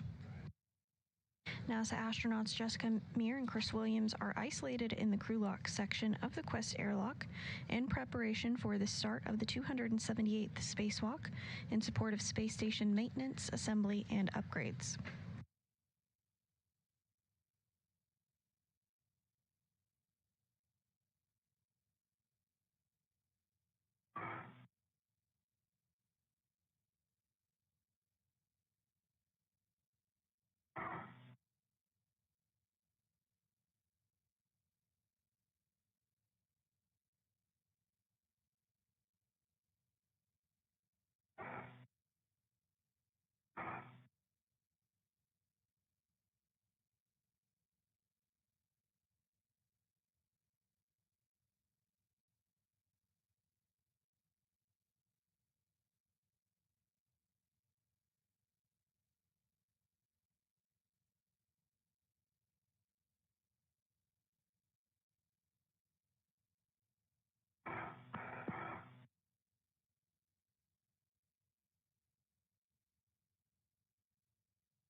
EV2 showing airlock T1.9 on my DCM. EV2 from airlock, we're seeing about 2 psi out here, so you can take the depress pump manual isolation valve to close. EV2, depress pump man ISO valve is closed. Copy that, and on the UIA, switch the depress pump power to off. All right, on the UIA, depress pump power is coming to off OFF. Copy OFF. And it's been great seeing you guys up out there. Good luck out there. Take care of business, and we will pass you over to Ground IB in Houston. Thank you, Jack. Thank you, Sophie. Hello, Houston. Hey, Jessica, Chris, great to hear your voice. Jack, Sophie, nice work. Thanks a lot. We are ready for your initial tether config when you're ready. All right, TC, it's great to hear your voice as well. I will give you our setup. I will start with my right gearing extender. I see my red hook is on my right gearing extender, gate closed and sliders locked. My waist tether is also gate closed, slider locked on that same right gearing extender. A large hook of my waist tether is just on my mini workstation, as is my anchor hook. And I'm looking at my green reel. It is currently unlocked. I can see my yellow. I can see EV2s. Okay. I can see my yellow hook is on the green reel. That's gate closed and sliders locked. I can see my red reel is unlocked. It has the green hook on it, which is unlocked. It also has Chris's anchor hook, which is locked. And that's also on my red reel, as mentioned. I can see the extra waist tether that we have on the airlock gearing extender. Gate closed, sliders locked. The big end is just freely floating. And then I see Chris's waist tether. I believe that is his right waist tether. Stay firm. And it is gate closed, sliders locked. Can actually see it all the way to him. Handover. It is on his right gear.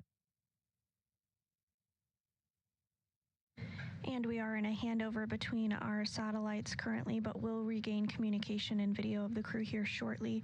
You did hear communications with NASA astronaut Jessica Meir and Chris Williams as they work with the ground to make sure that all of their tethers are configured as they should be before they step outside the space station to begin today's spacewalk.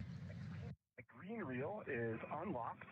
On my green reel, I have my yellow hook, gate closed, black on black, locked. And on my red reel, I have my green hook, which is unlocked. My red reel is unlocked, and that goes to my right gearing extender with the red hook, black on black, as Jessica called. On my left, on my mini workstation, I have my left waist tether, which goes to my left gearing extender. The small hook for that is gate closed, locked, black on black. Okay, you guys, I walked you right into a handover. So we caught most of the tether config, and I'm missing just a few checks. Let's start with you, Chris. It's mostly on you, Chris. Your the waist tether that you have to the airlock D-ring extender to your right D-ring extender. Make sure you got that hook closed and locked. Copy. I think Jessica can see that one. Yep, I reported both of those. It is closed and locked on his right gearing extender and closed and locked on the airlock gearing extender. Okay, well, we didn't miss too much, evidently, so you guys got a great tether config.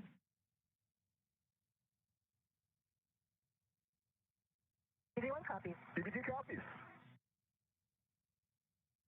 And now closing in on 1 pound per square inch of pressure inside the crew lock. On the depress cue card, when crew lock DPDT is about 0, you can expect a learn tone. I don't know if you got one yet. Negative. No alert tone. Yep, EV2 negative. I haven't received any of the expected alert tones.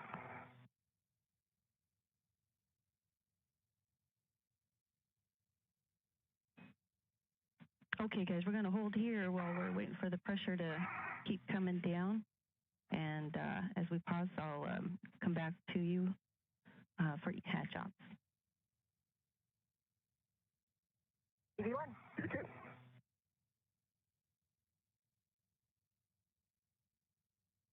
And as we await pressure to reach 0 pounds per square inch or vacuum, you are hearing communications where the crew is mentioning EV1 and EV2. EV1 this morning is NASA astronaut Jessica Meir. She'll be wearing the spacesuit with the red stripes. EV2 is NASA astronaut Chris Williams, and you'll be able to identify him because he will be in the unmarked spacesuit once we get views of them after they egress the hatch.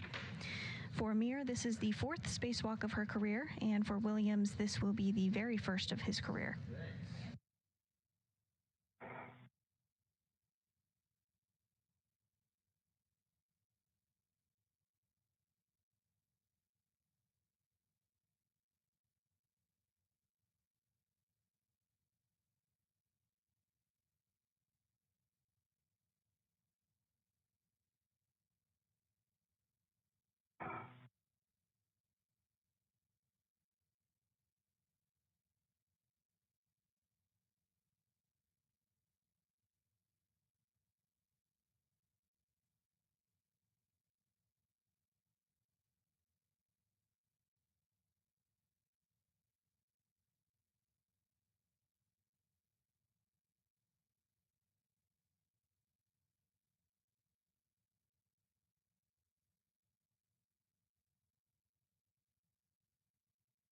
And back inside the International Space Station on your left, you do see European Space Agency astronaut Sophie Adeneau.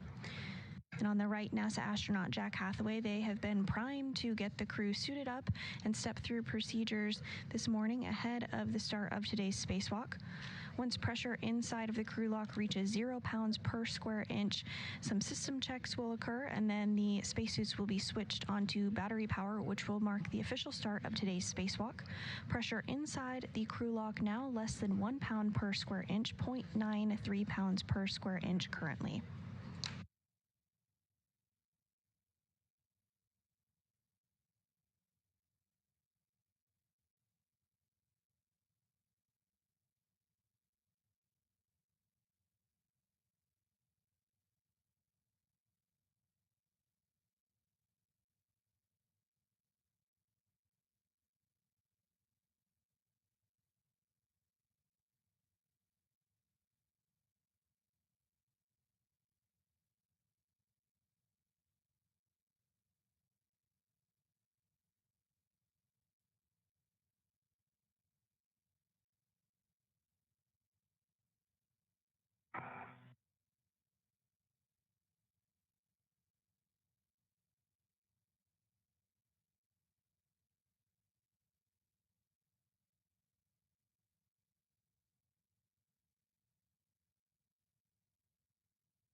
And if you're just joining us this morning, we are nearing the start of today's spacewalk, U.S. Spacewalk 94, where NASA astronauts Jessica Meir and Chris Williams will exit the station's Quest airlock to prepare the 2A power channel for future installation of International Space Station rollout solar arrays. Once installed, the array will provide additional battery power for the orbital lab, including critical support of its safe and controlled deorbit. Today, NASA astronaut Jessica Meir will serve as Spacewalk Crew Member 1, or EV1, and will wear a suit with red stripes, while NASA astronaut Chris Williams will serve as Spacewalk Crew Member 2 and will wear the unmarked spacesuit. This will be the fourth spacewalk for Meir and the first for Williams. About 0.6 on the hatch pressure gauge. Copy. Copy that, Jessica. Thank you. We're still standing by. Copy. And as you just heard, the crew lock is continuing to depress down to zero, currently at 0.55 pounds per square inch, so getting closer.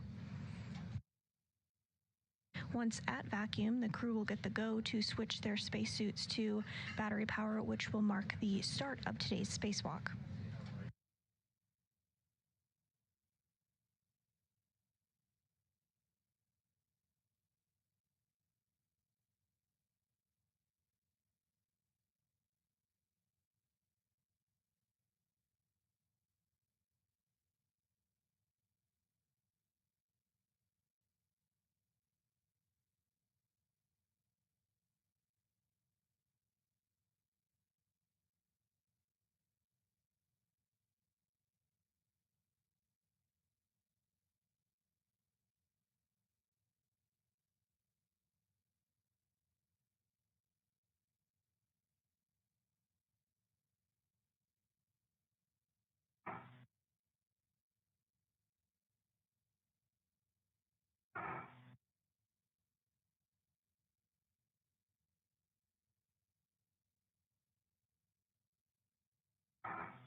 All right, Jessica, big moment. Your suit data is nominal, both of you, and we are showing 0.5 PSI on the hatch. You verified for us 0.6 on the hatch gauge. You have a go to open and stow the EV hatch. Okay, copy. Go to open and stow the hatch.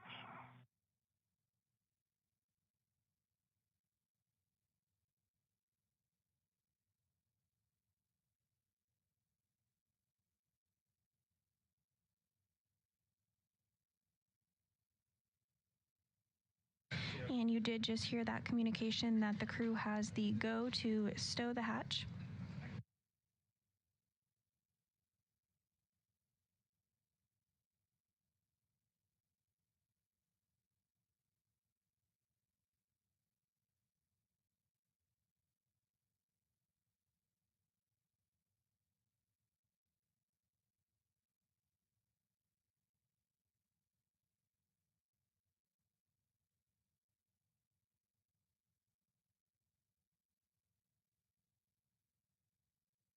Nicely done, Jessica. Okay, hatch is open. And we're in the hatch keep. Well done. Well done. I can see the light. Excellent. Okay, for Jack in the airlock, you can put step 15 into work, emergency MPEV to closed.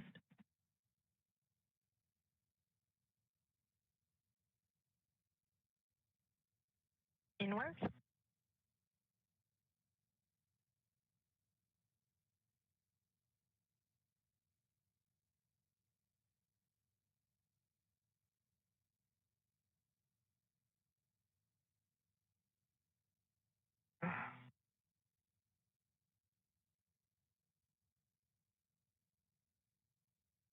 complete.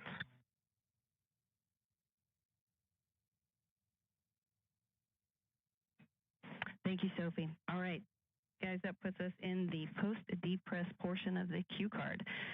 Now, before I have you switch those, I want to have you, Jessica, we heard you mention your alert tones that you weren't getting them. And so after this step, if you could for us, verify that you get the warning tone. Okay, copy. So with that, on your DCM, switch power to bat, stagger your switch those, and expect the warning tone. Okay, copy. EV1 is going power to bat. Power to bat, and I do have my power restart message, the tone. EV2 is switching power to bat.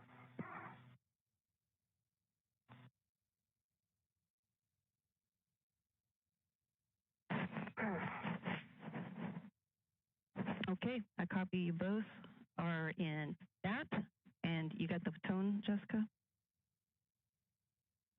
Apron. Awesome. Okay. And EV2 also has a 2P high that I just proed. Same expected 2P high message.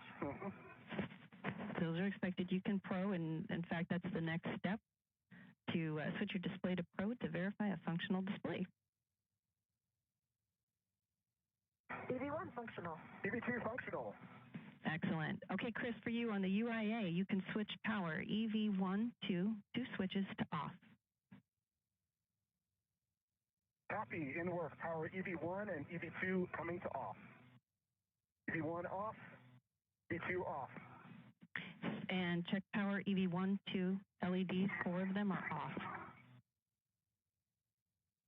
All 4 LEDs, EV1 and EV2 power are off.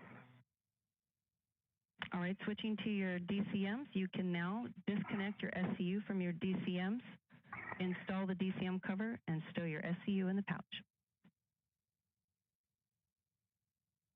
EV1 copies in work. EV2 copies in work.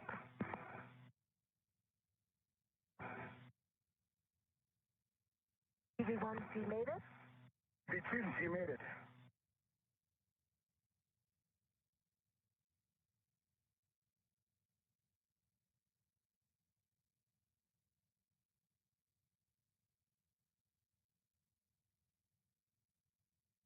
And with suits now on internal battery power, the next major milestone that we are looking ahead towards is seeing the hatch open.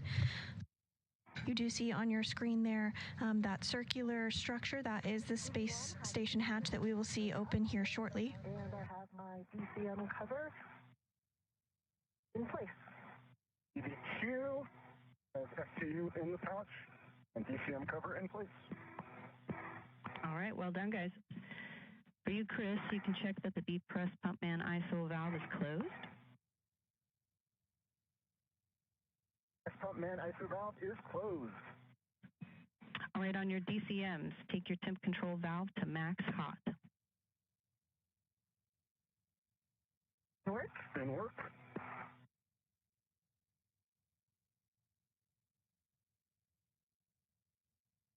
EV1 max hot. EV2 max hot.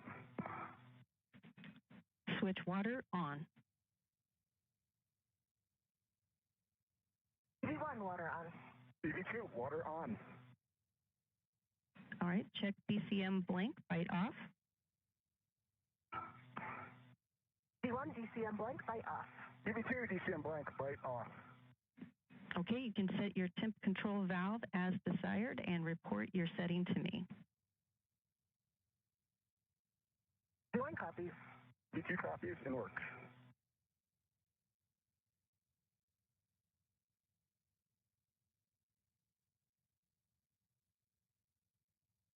EV1's currently at 8. EV2 has TCV set to 6.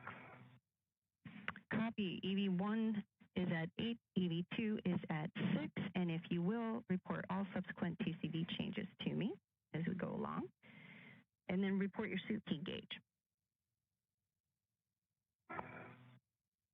EV1 suit key gauge is 4.2.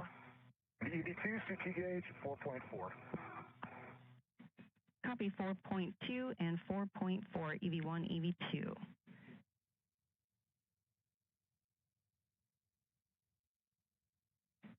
All right, you guys, we are just about there. You're right smack in the middle of a day pass. Your visors set as required.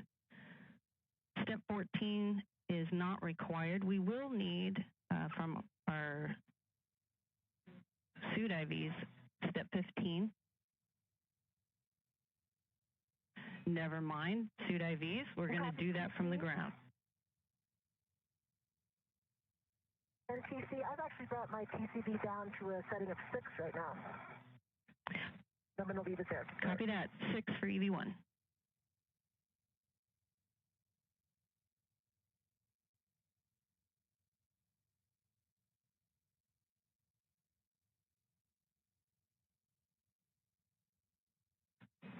Okay, Jessica, Chris, we are ready to step into our timeline. You ready?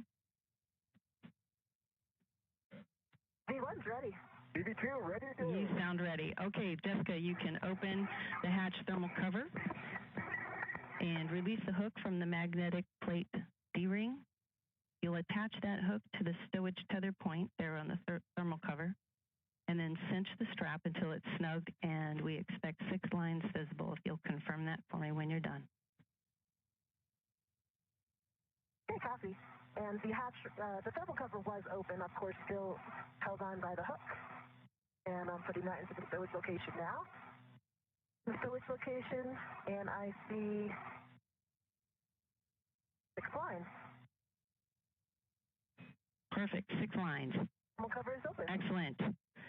You have a go to egress, and as you come out, if you can, when you're able, turn on your HECA. And as you can see on your screen, the thermal hatch cover is now open. Today's spacewalk officially began at 7:52 a.m. Central Time this morning, the 278th in support of space station assembly, maintenance, and upgrades. Copy. And when you come out, you are taking your anchor to airlock handrail 0554. EV1 copies. I have that in sight. Just jamming. Okay, check for me. Gate closed, hook lock. Okay. No, I don't have it on yet. It's in work. And first out of the hatch today is NASA astronaut Jessica Meir, completing the 4th spacewalk of her career. You'll be able to identify her throughout today because she's wearing the spacesuit with the red stripes, as you can see on your screen. Okay, I have my anchor hook on the port D-ring of 554, gate closed and slider locked. Copy. You can work on EV2 anchor, and that will be to the aft airlock external D-ring. In work.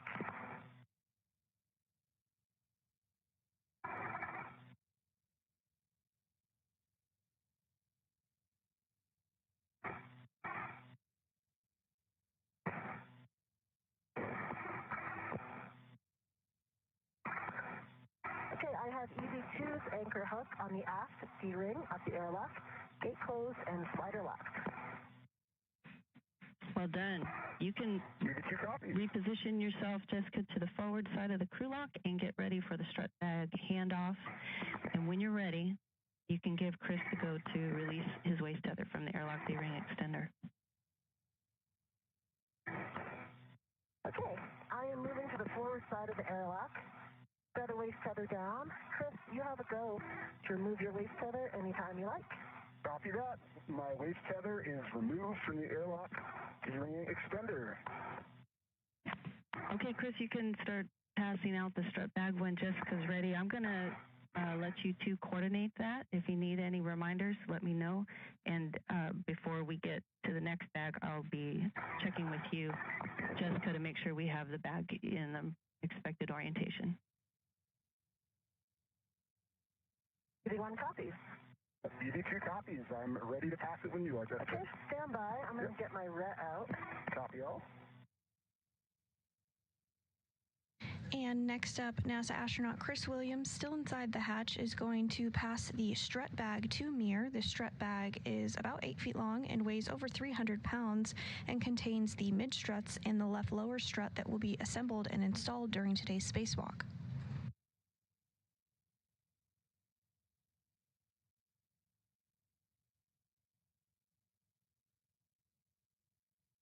Okay, Chris, I'm ready for you to pass out the bag. Okay, strut bag is coming down. Okay, and if you can pause right there. Holding. A little bit further, actually. Copy, I see your ret. Okay, I've got my BRT ret on it. Okay. I hear you have your ret on it. I am going to take the airlock ret and remove it from strut bag.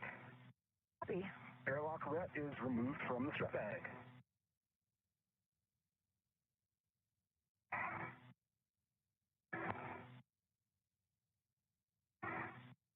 That airlock ret has been reattached to the airlock dure extender. Okay, copy. And I copy as well. Nice work, you guys.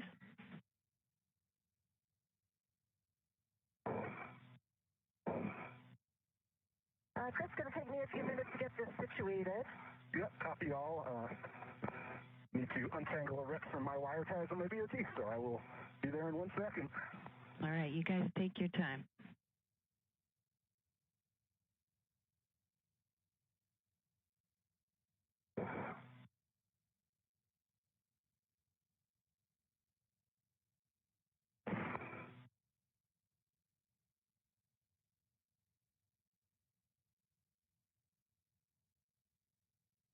You see, I've got the adjustable that was on the handrail of the strut bag on the bag on my Winnie workstation now as well. And I'm going to work on getting this in a acceptable orientation on my BRT. Excellent. And just a reminder, the tape goes toward your head. Copy, I've got the tape toward my head.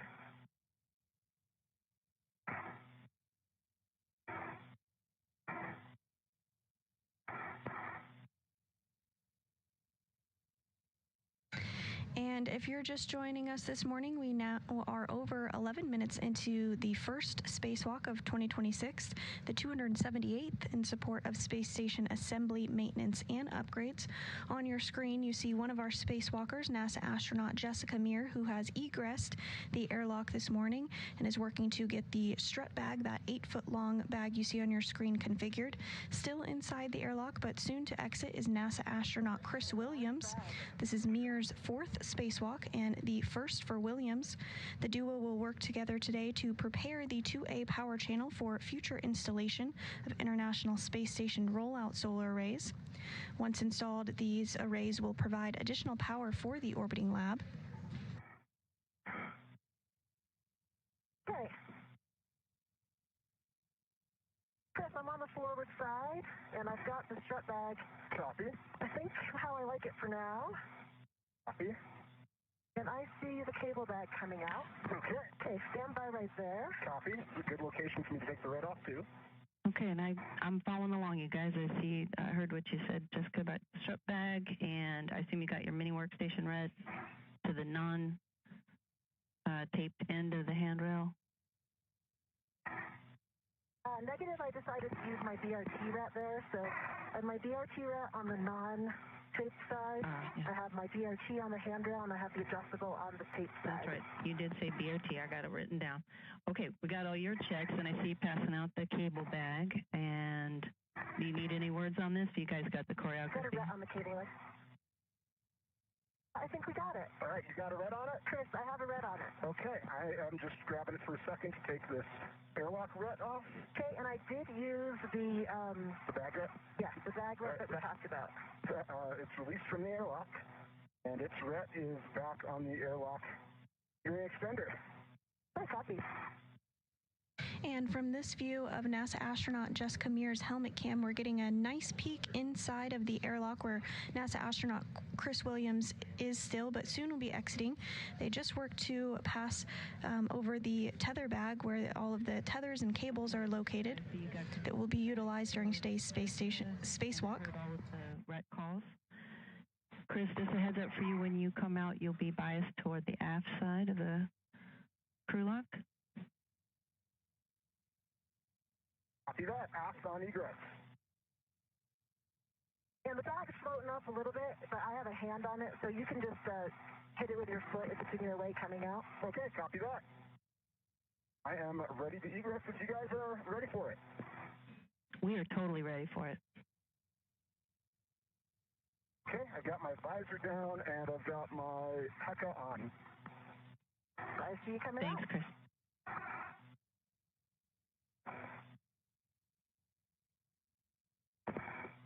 And NASA astronaut about to exit the International Space Station for the very first spacewalk of his career. And straighten up a little bit. I see your spacer getting caught. Spacer's getting caught. Yep, if you can get your legs a little bit straight down. There you go. Here we are. Yep. And I am right to your right, so you can go aft. Copy. I'm going to go aft. Oop. I got caught up on Brett on my BRT from the airlock, so I am free now. Copy. And I am coming out. Hey, like we talked about, go ahead and get comfortable. Copy that. Yep. I'm just going to get further down. Awesome. Base tether on the airlock.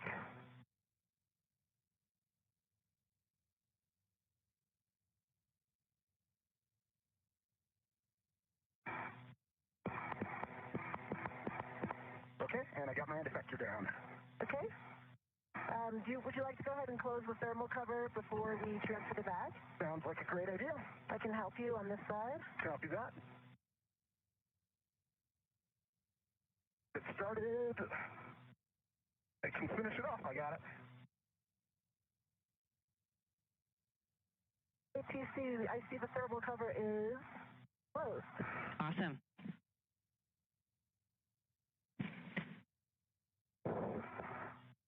Okay, I'm coming over towards you a little bit to see the cable bag.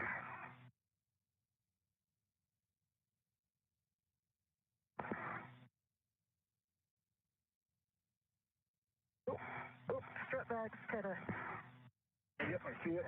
has a lot of momentum.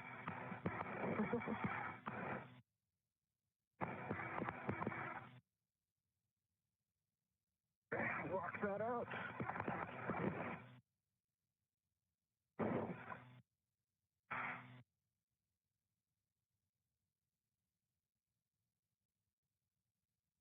Okay, I've got my BRT out. Got my BRT right. And we are getting some spectacular views of the Earth from Jessica Meir's helmet cam. The International Space Station is currently flying 260 miles over Africa. And I'm going to take the cable bag. Okay. You have positive control? I have standby. I have positive control. Okay. And I've got a good BRT rep on the cable bag. And I'm just going to get this with the mid facing away. And you might want to move the aft a bit again. My brother's right here. Copy that. Yep. Coming aft. Just get this on my BRT.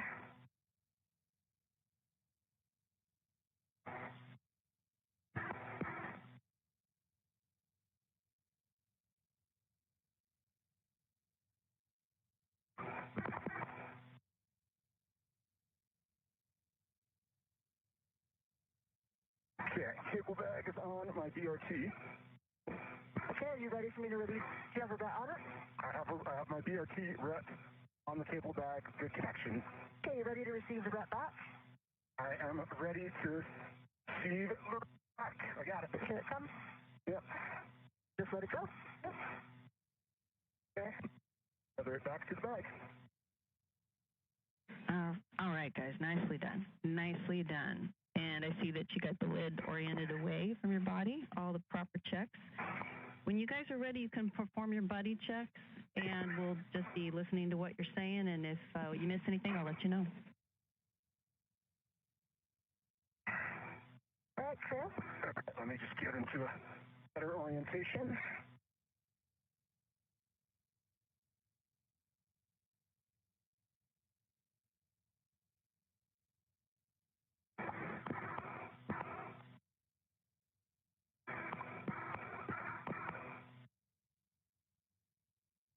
Hey, can you just bring your head down a little bit? Yep, working on it. Okay, I see a green light on your HECA. Copy.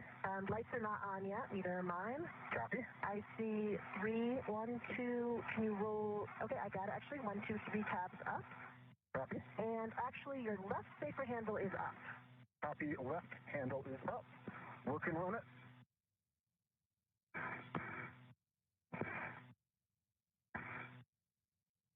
Okay, I think that might have done it. Right, turn, roll toward me a little bit.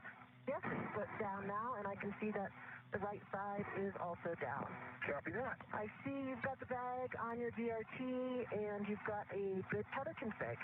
Copy all. All right, and I am, look at you. I see your HECA light is on. I see your helmet lights are off.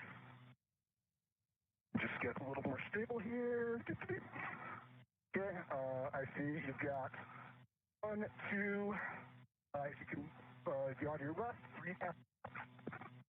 The left safer handle down, and I see right safer handle down. I see you've got the strut bag on your left. All your tethers look to be in good order. And I've got a nominal hat and I'm a glove inspection. Hey, and I didn't give you my hat or gloves yet either. My hat is dry and nominal gloves. Okay. Don't forget buddy check. You guys got them all, and I copy dry haps and good gloves for all. And Chris, just before I get you guys on your way with translation adaptation, just wanted to give you a heads up, Chris, that we are not getting any biomed data, but we are getting good suit data, which indicates there might be a physical connection with the electrodes that is compromised. So, but we are good to continue with the EVA. Just wanted to let you know that about our insight into your biomed. Okay, copy that. I'll let you know I'm feeling great. Well, that's exactly what we want to hear, so keep it up. Okay, with that, you can perform translation adaptation as required. Copy that.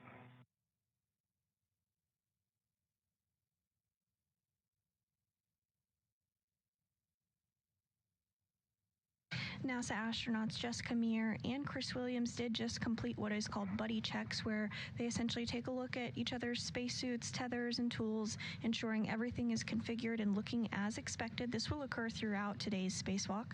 You also heard a HAP, or helmet absorption pad check. This is a safety device developed by NASA to address the possible risk of water inside the helmets. Both reported dry HAPs, which is what is expected at this time. So now Meir and Williams will begin to translate or move over to their first work site of today's spacewalk. We're now 22 minutes into the first spacewalk outside the International Space Station of 2026.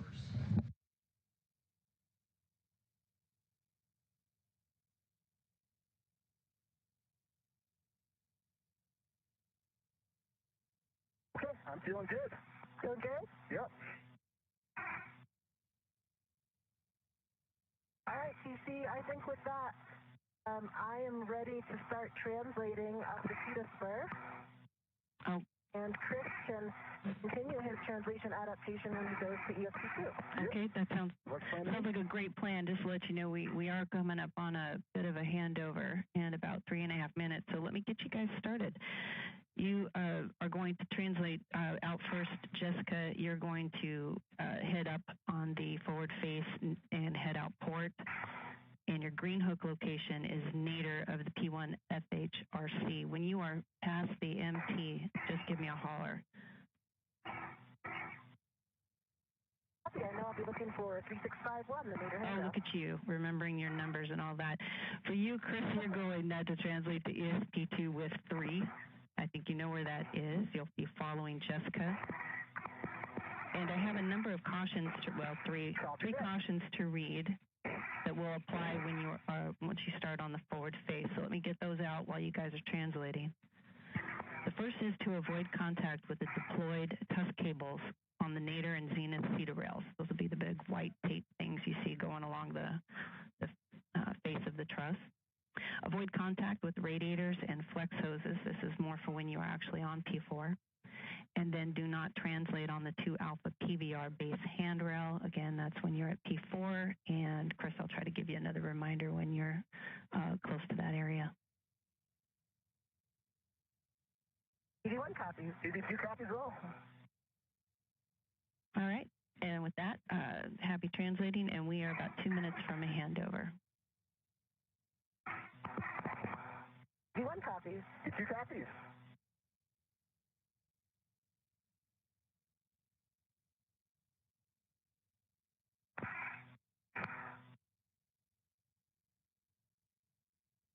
All right, Chris, I'm going up the Cedar Spur. I'm going to go nice and slow with this bag. Copy that. I'm going to get up to the toolboxes and make my reach over to ESP2.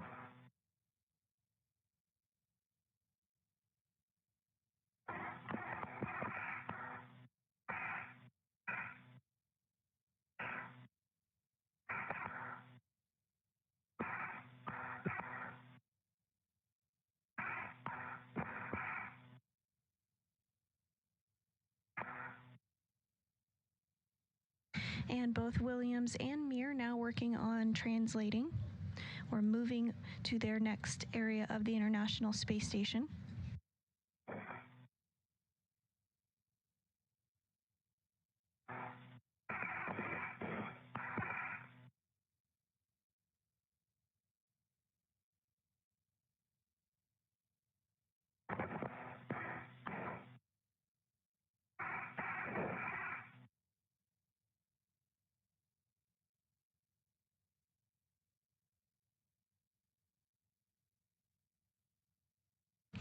And Williams is working to grab the Worksite Interface Extension, or WIFIX. It's a tool that are used by astronauts during spacewalks to extend the capability of their workstation foot restraints. In a short time, Williams will work to get inside of the APFR, or Articulating Portable Foot Restraint, and this WIFIX tool will help give him a better reach as Meir and Williams work to install the mod kit this morning.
Chris and Jessica, just want to let you know I'm back with you, and we see views through your headset.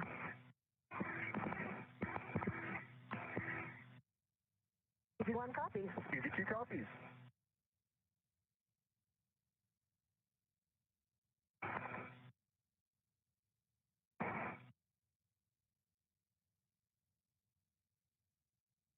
And this view from NASA astronaut Chris Williams' viewpoint as he works to get the cable bag stowed.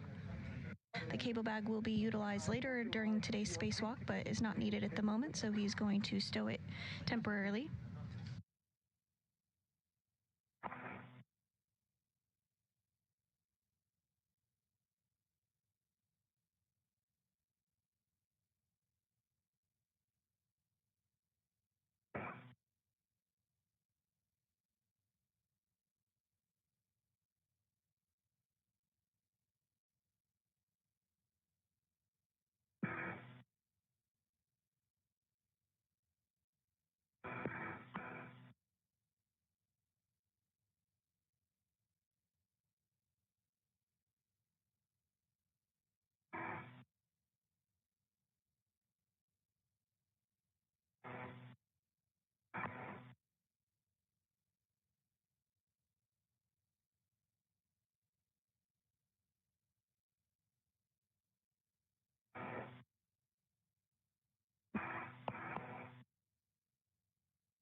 Okay, I have the bag ready to the WIFX and the WIFX removed. Working on bundling. All right, Chris, way to go. When you're ready, you can start translating to your green hook location, following Jessica. And you can see that WIFX or worksite interface extension in Chris Williams' hand there.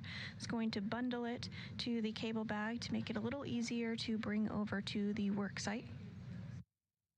As a reminder, today the first procedures that the crew members will be working on are to finish out the mod kit build for the 2A power channel.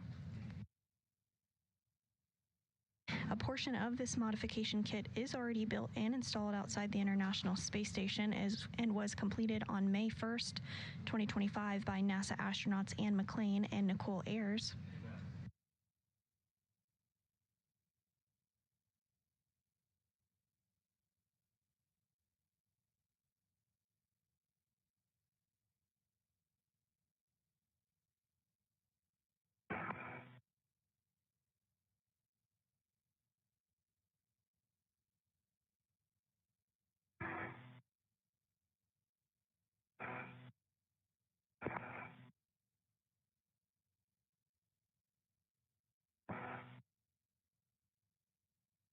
Okay, I'm just past the MT. That was a bit interesting with the bag, and I am at the FHRC.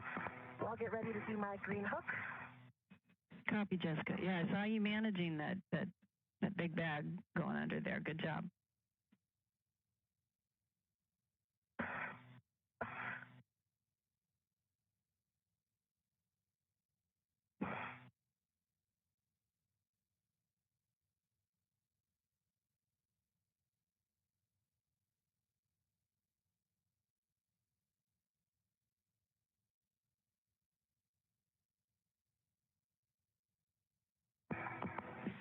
Hey, Chris, I see what you're doing. That's great.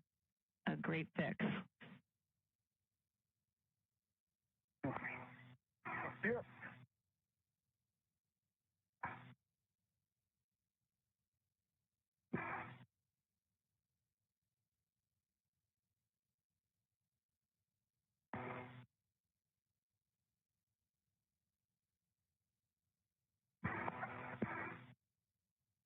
And we're continuing to get views of NASA astronaut Chris Williams during his very first spacewalk of his career. He was working to bundle that WIFX to the cable bag, essentially using a large wire tie to do so.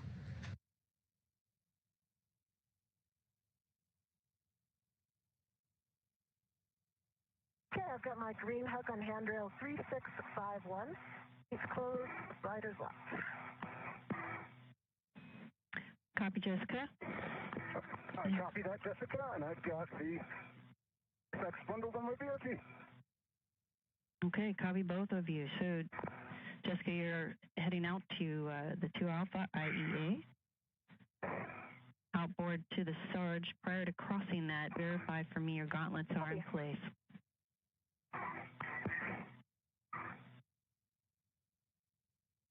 EV1 copy.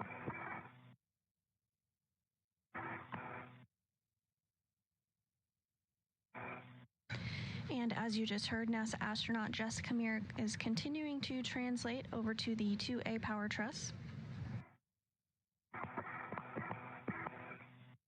Okay, EV2 is picking up my waste tether and beginning to translate back towards feeder spur. Copy, Chris.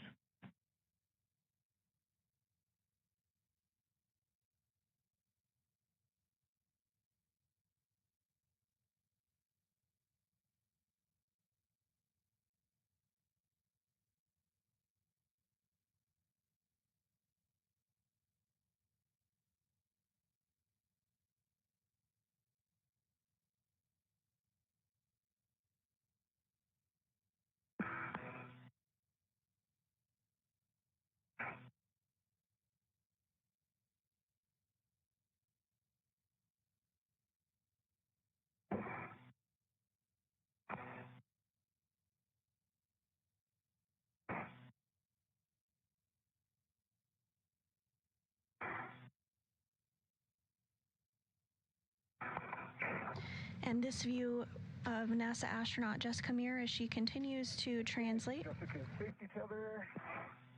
She does have the strut bag attached to her, and inside the strut bag are the mid struts and the left lower strut that will be assembled and installed today. The strut bag is about 8 feet long and weighs over 300 pounds. Of course, in microgravity, it does not necessarily have weight, but it still has that mass associated with it.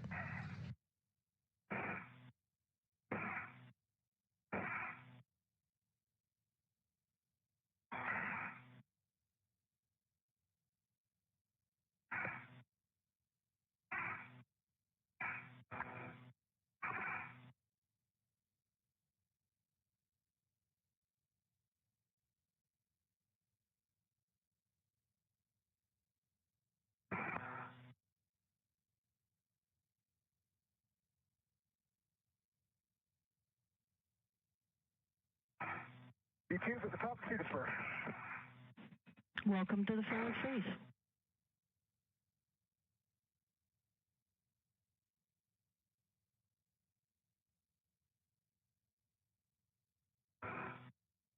Jessica, verify for me your gauntlets are in place. Okay, my gauntlets are down. Okay.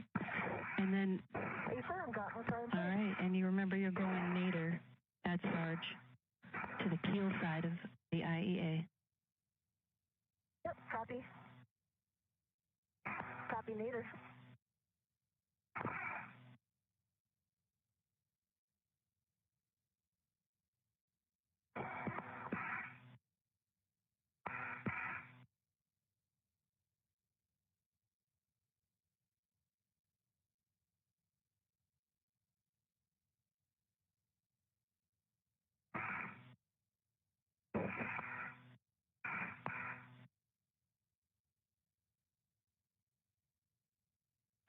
And Chris, I'm watching you, but when you are past the MP, just let me know. And we did just have a great view of NASA astronaut Jessica Meir as she continues her translation to the 2A Because it's truss of the International Space Station. I'm on the bottom of the IEA. Copy that, Jessica. Those are the tuss reels, that white tape-looking thing there, Chris, under the handrail. Yep, Just pointing it out because I see it. we don't see. Yep, and I will avoid contact. Yeah, Just trying to. of course you are. Yeah. Just pointing it out. Yep, affirm. I'm just. Yeah, absolutely. I'm just trying to avoid Jessica's safety tether here. I'm staying on the caught up on the rear part, and I'm just putting it inside of it. Hey, I'm at the strut bag location, so I'm going to start working on that. Copy, Jessica. Let me know if you want me to call out any handrails for you.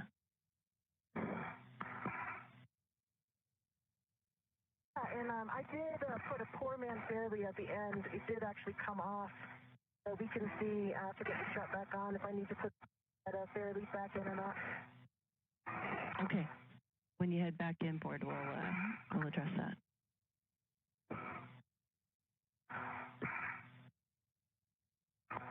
And Jessica Meir is now going to work to stow that strut bag temporarily. Once Williams joins her in this location, they'll hand off the cable bag.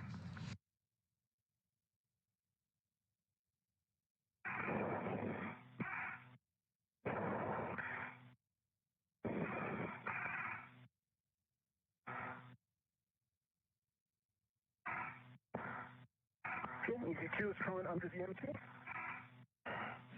Copy, Chris. Nice work.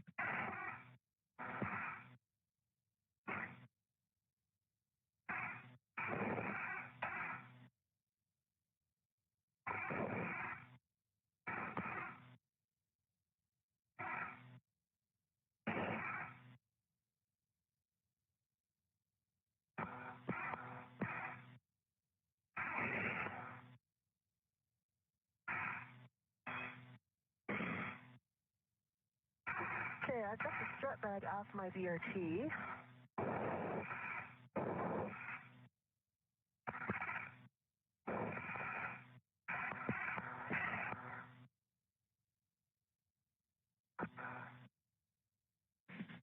And Jessica, that large, small adjustable that's at the corner of your strut bag, it goes to 5136.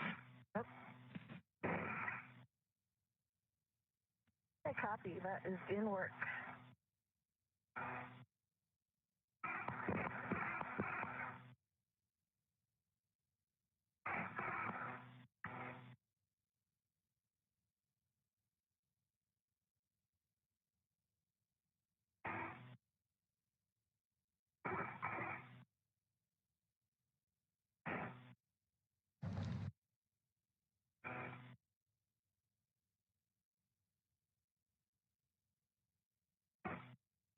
And if you're just joining us, we are now 40 minutes into today's spacewalk.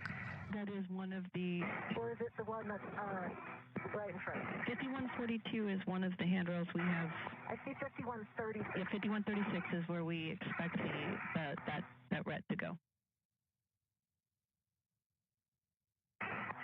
Okay, copy. Okay, and Chris, we... Got the large, small, and 51. Chris, we see you outboard of the CETA cart. That was great translation you did there. We have a green hook location for you on Base 6 there. When you get to the FHRC, that's your landmark. I'm just by the... There you go. And you're looking... Yep, I'm just at the FHRC. All right, you're looking for the short handrail that is parallel to the truss. It's number 3652, 3652. All right. I see it, and I'm at it, 3652. TC, the next one is the other side of this outboard bag going to the handrail above me. Above, yeah, which handrail is it going to?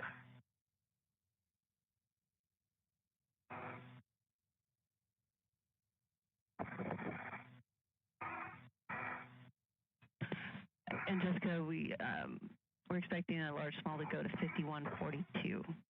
And I believe that's the short one that is facing the BGA.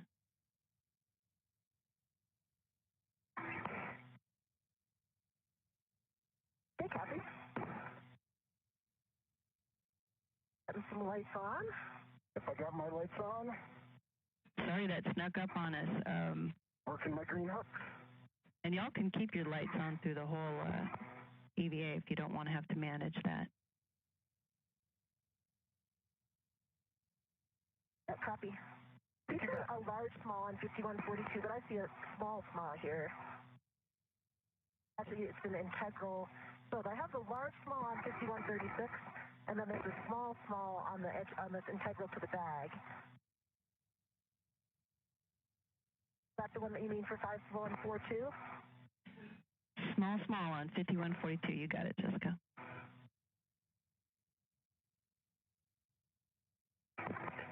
And I've got my green hook down on 3652, in this small handrail, and I am continuing outbound.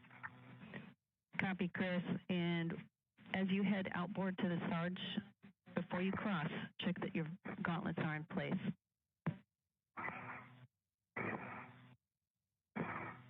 Copy, will go.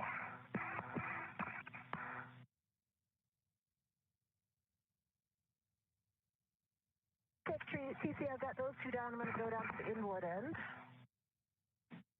Copy, Jessica, and while you're headed there, just verify for me that the handrail is towards the center of the IEA. Affirm. It will be when it's packed down. Okay, copy. And we're about a minute and a half from handover. Okay, copy. Copy.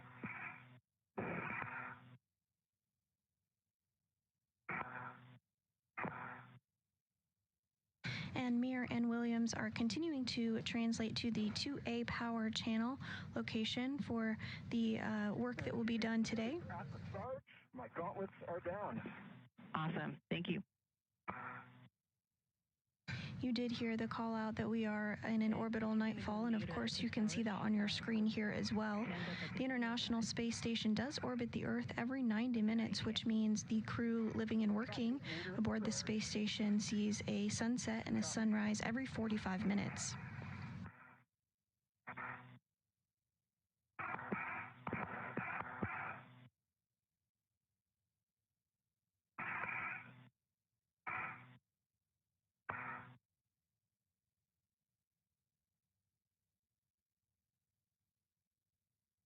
Okay, I see your safety cover in front of me, Jessica. Okay. I don't want to get up on this guy. Might take it with me and format it at the corner by you. Okay. Okay.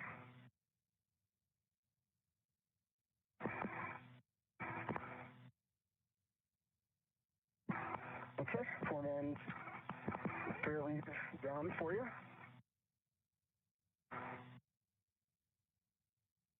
Once Williams and Meir do reach the 2A power channel, they will begin worksite setup. We are in a brief handover between our satellites, but we'll get views and communications back with the crew here shortly. If you're just joining us, we are 46 minutes into today's spacewalk. It's the first outside the International Space Station this year and the 278th in support of space station maintenance, assembly, and upgrades. Today's spacewalk is the fourth for NASA astronaut Jessica Meir and the first for NASA astronaut Chris Williams. The main task for today is to prepare the 2A power channel for future installation of International Space Station rollout solar arrays to provide additional power for the space station.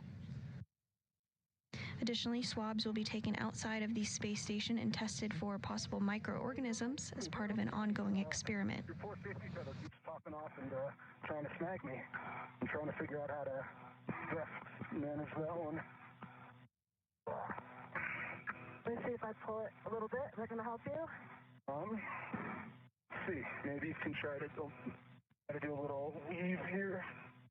That might be a better option. Let's see. Okay. I've weaved it across here. It might stay now. Okay, copy that. All right, guys, we're back with you both in comm and video. Okay, TC, I've got the inboard side on handrail 5126, so I've got 3 hooks down. Are we expecting 4, or is that a good config for the strut bag? That's not just a good config, it's an excellent config. Got it all. And thank you. You're welcome. Make sure that the tape is toward the mass canister, which I'm assuming it is because you have all the right handrails. Yes, it is. Okay. All right. I'm excited. Let's see. You guys are going to work on passing the cable bag, handing that off to one another. I will come down toward you, Chris. Copy that. I've got the cable bag over here. I'm going to work on getting it secure. I'm going to have to undo my weave here. Let me know when you're ready for handrails, Jessica. Okay, copy. Actually, I see them right in front of me. I think it's 5122 and 5117. Close. I've got 5109 and 5117. I think 5109 is around the corner. I see the one on the one. Okay, I see it. Chris is there now, so I will wait until he is gone before I get that one. Okay. And let's see, we're going to put it this way. Yeah, and the hinge is going to go toward the center. All right, let me take my BRT off. I'll keep my BRT ret on. My BRT is disconnected. Okay. I've got a hook down now, Chris. You have a hook down? I've got a hook on 5117. Okay, I'm going to take my BRT ret off of the cable bag. BRT ret is off.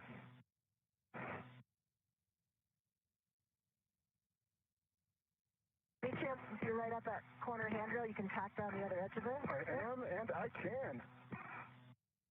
Let's see. What do we want? Whatever that left corner is. Yeah. Oh.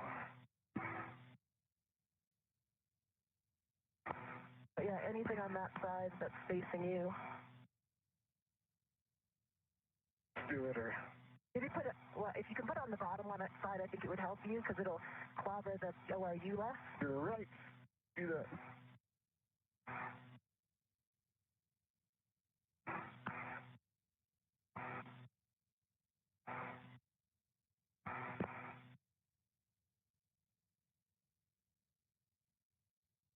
And I'm right next to you. Yep.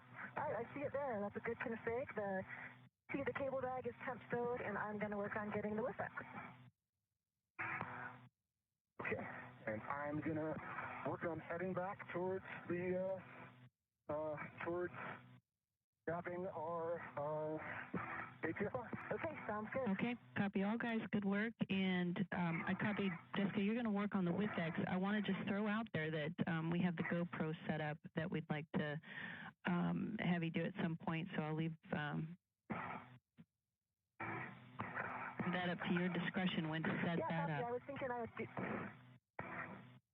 Sure thing. I was thinking I'd bring the WIFX over, and then my next move is to open up the strut bag anyway, so I thought that I would do it then. Good plan.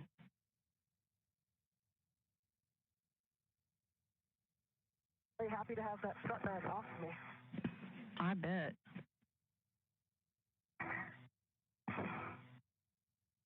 Yeah, I'm crossing back over the Sarge. Copy, Chris.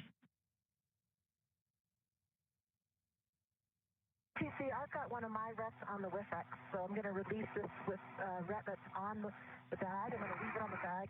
We're going to use that later for the lens cover.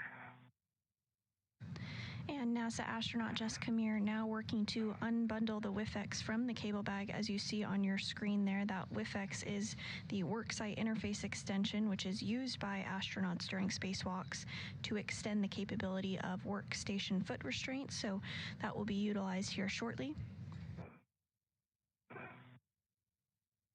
Once she has that unbundled, she is going to work to install it. Yeah, I've got the WIFX, and I'm going to translate over to its location. Copy, Jessica. And yeah, you're going on the outboard edge near the keel pin.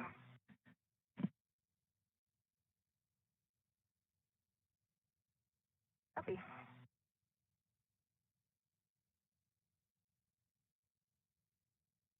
Meanwhile, NASA astronaut Chris Williams is translating to the port CETA cart to retrieve the articulating portable foot restraint, which will be utilized during today's spacewalk.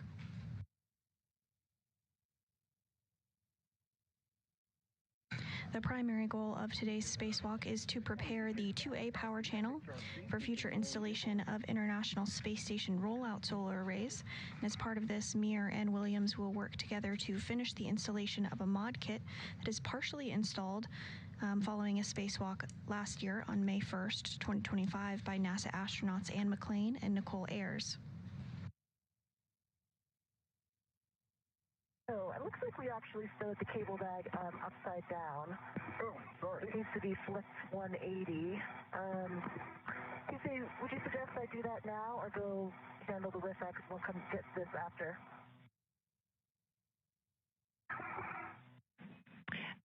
Basically, the consensus here, Jessica, is to get that WIFX out of your hands into the WIF and then come back and fix up the bag.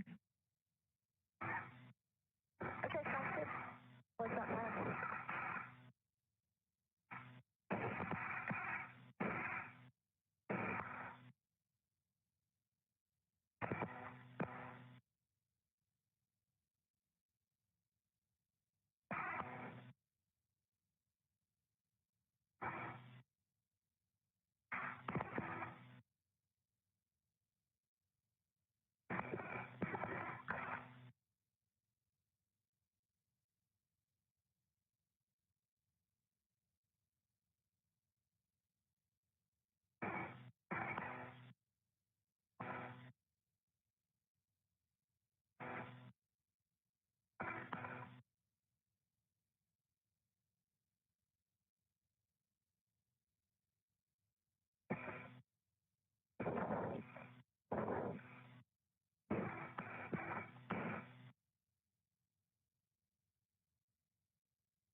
EV2 is at the CETA cart APFR. I'm just going to work on removal. Okay, man. Take your time. You guys are doing good.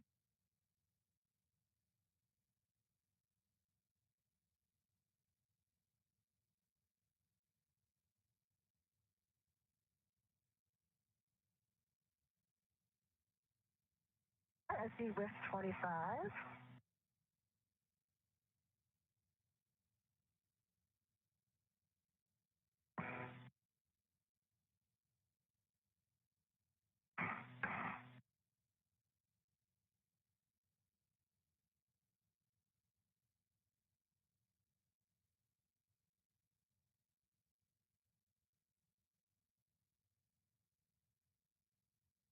We're now 55 minutes into the 278th spacewalk in support of space station maintenance, assembly, and upgrades. This is the fourth spacewalk for NASA astronaut Jessica Meir and the first for NASA astronaut Chris Williams, who are our spacewalkers today. The primary task for today's spacewalk is to prepare the 2A power channel for future installation of International Space Station rollout solar arrays. Once installed, the arrays will provide additional power for the orbiting lab. When you're ready for the clocking. I think I got it. The clocking's going to be 6, correct? That's correct. Okay.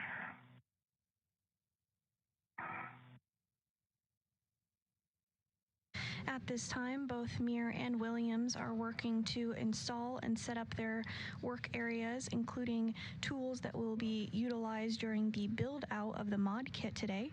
This mod kit is partially built and in a good configuration outside the International Space Station, ready for Williams and Meir to finish up the build and installation, following a spacewalk last year on May 1st to partially build part of the modification kit.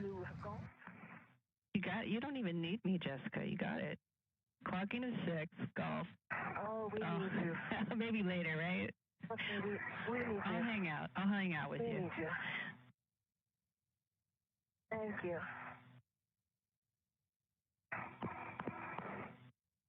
Okay, I see a clocking of golf, and the 1 is already set. Don't need to change that. All right, we copy. Good config for the WIFX. You can start the work relocating the 83 PGT and torque wrench from the strut bag to the WIFX handrail. Copy and work.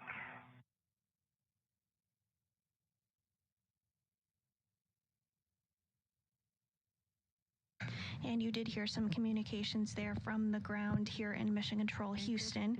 NASA astronaut Tracy Dyson is today's ground IV and will be communicating with NASA astronauts Jessica Meir and Chris Williams throughout today's spacewalk. You're like a pro already. Okay, you're going to translate once you, again, cross the Sarge. Before you get there, check your gauntlets are in place. Copy, we'll go. And Dyson is a spacewalking pro herself, having logged 4 spacewalks outside the International Space Station in her career.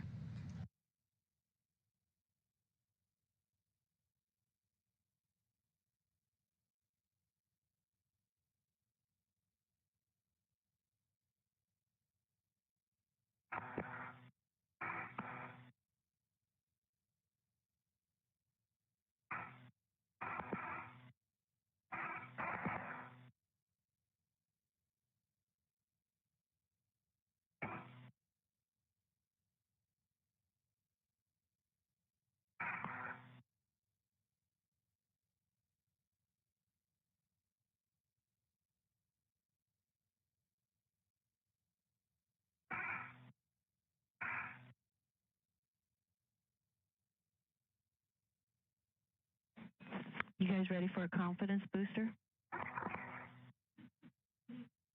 Yes, please. Well, your consumables are looking good, and you guys are doing really good on the timeline. Thank you. Thank you, thank you. Thank you.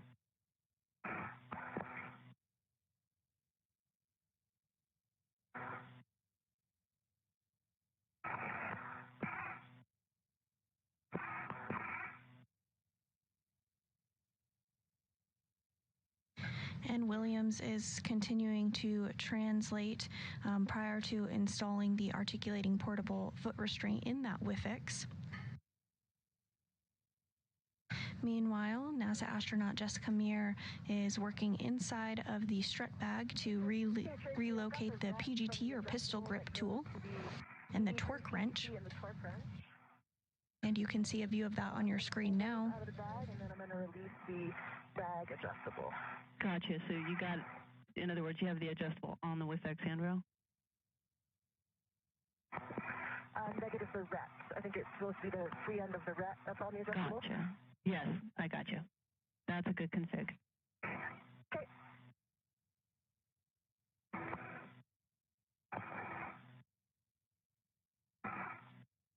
And I've released the other end from the bag.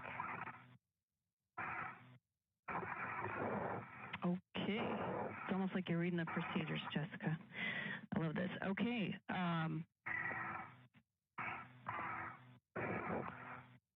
I'm going to have you... So I think with that, I'll go back down to the strut bag.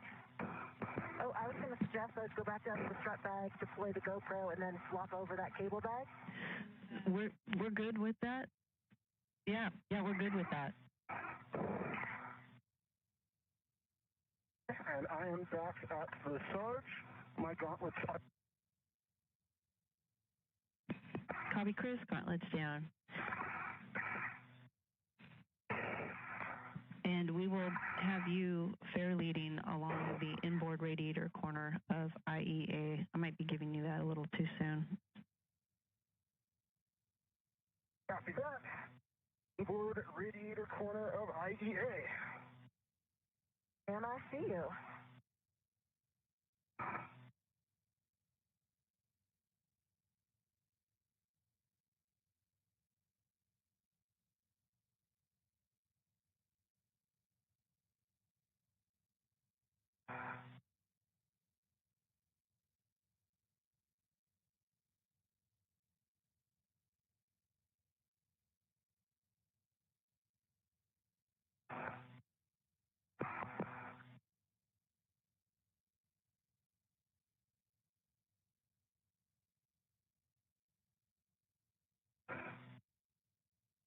So in my head, we had the GoPro on the other end of the bag, but we have it on the far end.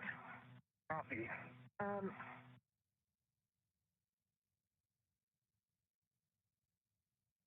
I'll take a look at what I see.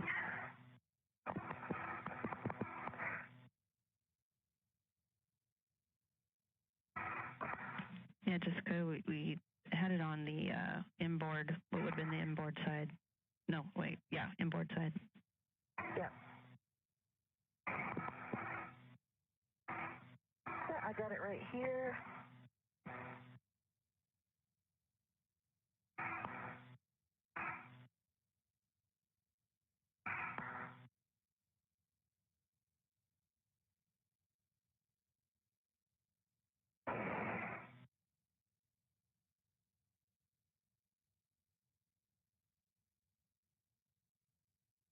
It was actually going to be like go into a receptacle. I think the nut was just going to go into like a whip.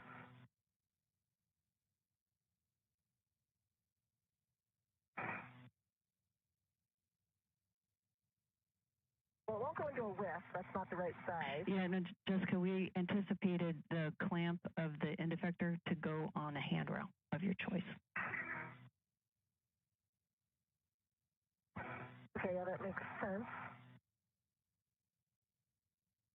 But handrails that are down here, okay, maybe over here. I fear that it's going to be like just getting a lot of video of the bag itself, but it's okay. Not required. I'm going to turn it on.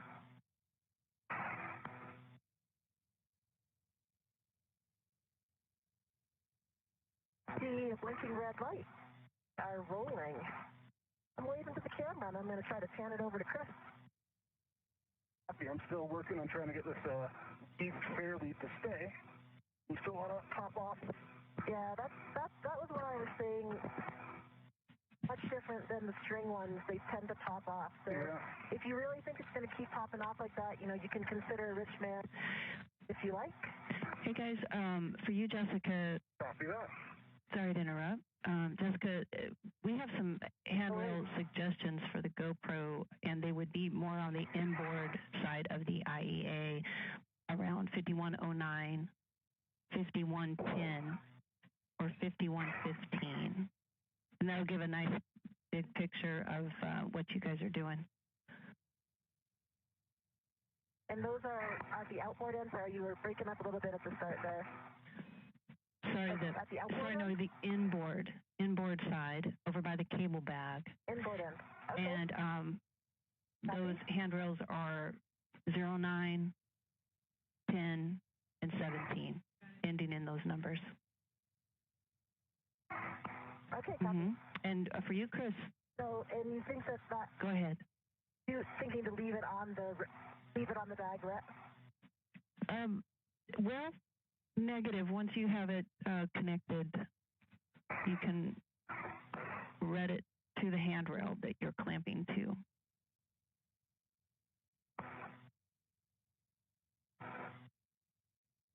Okay, then I would have to take the ret from the bag. There's no other ret on it to do that. I would concur. If there's not enough ret links to make it over there and then come back and release it, then you might need to use your workstation, your mini workstation ret.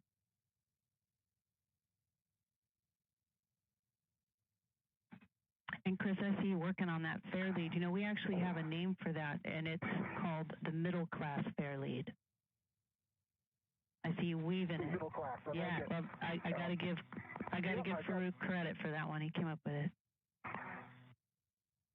I like it. I've got it nicely hooked, I think, around this handrail by the end here. So I think that will hold pretty well. Way to go.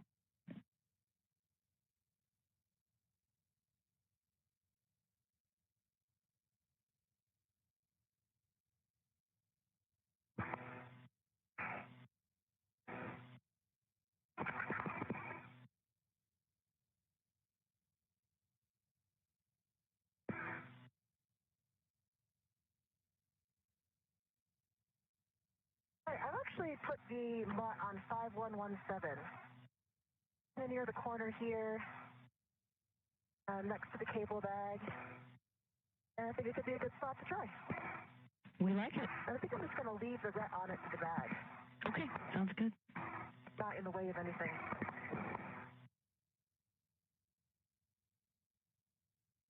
Okay, and the cable bag actually flips itself around. So because it's only on 2 tethers, actually that works out. I can put a third one down here to keep it in the orientation we want. Okay, and that stringing of the ret isn't going to preclude you from getting the bag turned around, you said? Oh, negative. It's actually turned around now. All right. That was a 2-for-1. We're in a good config. Okay, so you feel like you got the cable bag fixed and the GoPro set up? I think so. All right. When you are in a comfortable spot, I'd like to get from you a glove, hat, and gauntlet check. Okay. Stand by 1. And I've made it over to the width X, and I'm working on the APFR. Okay, Chris, you were looking for a clocking of 12. 12. So, Chris, so that you know when you come over here, the end effector, there is a ret that's going back to the bag, just for SA. It's running straight down the side, though, so it shouldn't be in our way. Copy that.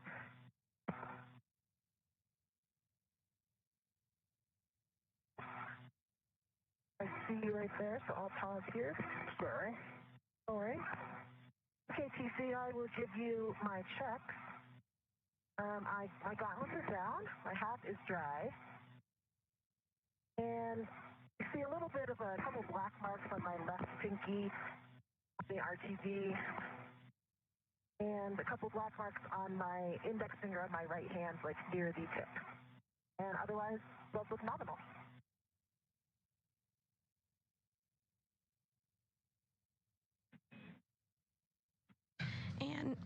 And And NASA astronaut Jessica Meir did just complete a glove and HAP inspection. Meanwhile, Williams is continuing to install the APFR and the WIFIX. That articulating portable foot restraint will be utilized in the next steps as the crew works to build the mid-strut.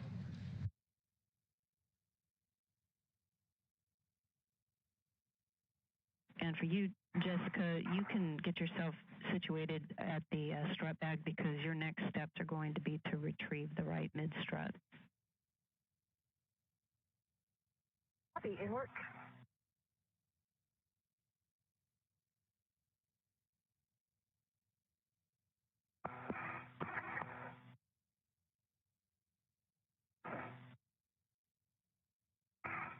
And Chris, I'm just underneath your feet, so I'll give you a moment to get that APFR done before I come over to that corner. Copy. I need to put it in, but I didn't realize I didn't have clearance to rotate it with the ingress aids, so I gotta just adjust some things here. No worries, take your time.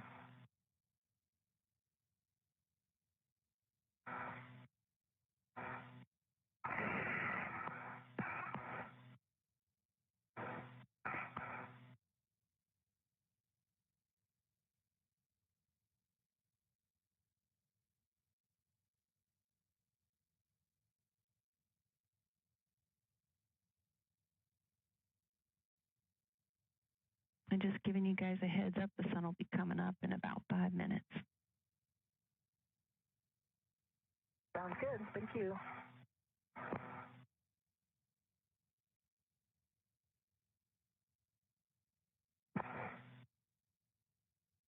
Okay, I have the APFR installed at a clocking of 12. Way to go. Give me those checks, if you will. The locking collar, pull, twist test. Yep. Stand by for all of that. Okay, locking collar is black on black, and a good pull twist test. Check that pitch knob for me. Make sure that it can be depressed. Copy, in work. And while you're there, you can set it to Papa Papa. Pitch knob can be depressed and stand by in work.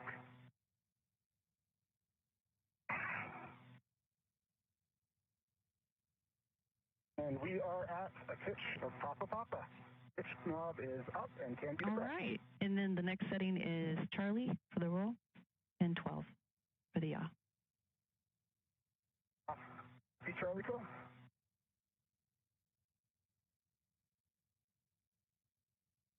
Okay, with that, I've got a few I'm right behind your feet. I got a few cautions to read.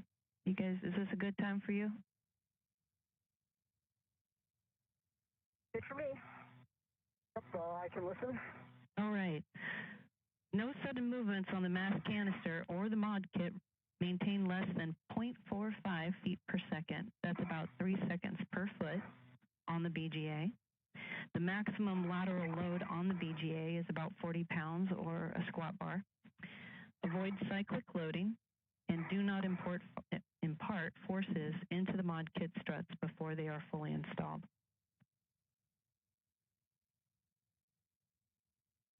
Either one copies. 82 copies.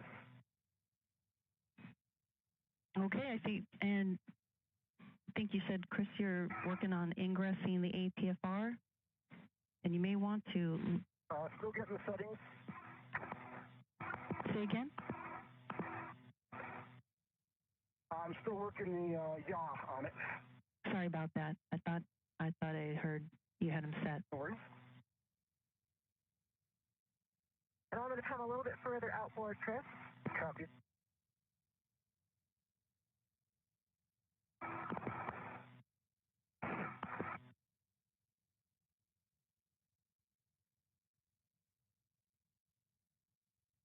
Okay, I've got 12 Papa Papa Charlie 12 set on the APFR.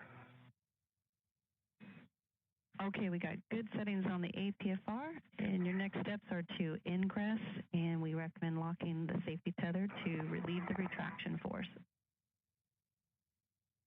Copy, and sounds like a good plan.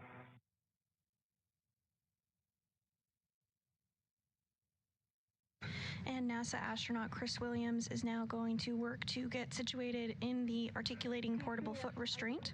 Right mid strut. I'm gonna loosen the I'll leave it ready for the bag. Good plan.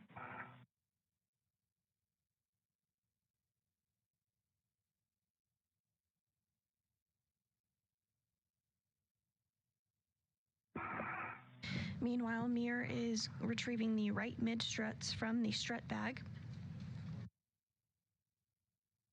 You can see this view on your screen there of Meir as she works to retrieve those struts.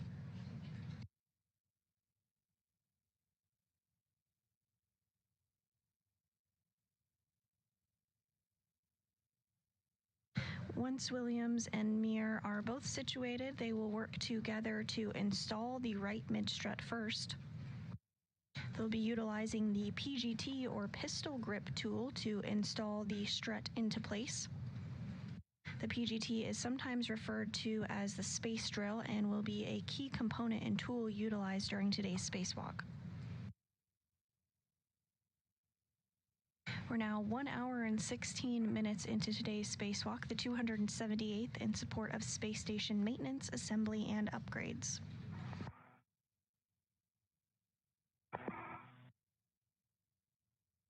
Chris, I'm right off your right side. I see you. Let me know if I can help you at all. All right, well, let me just get the finger fade up. Try not to beat you out while I do. Gonna get my visor down.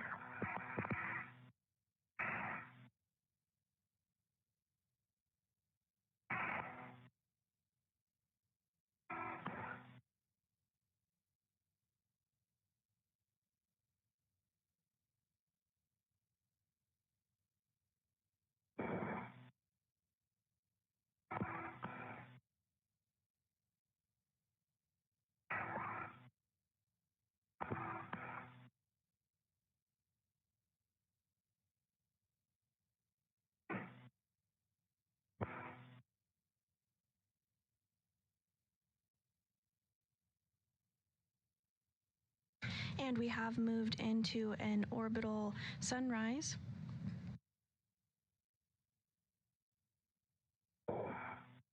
Angle might be a little bit off on the GoPro. Might be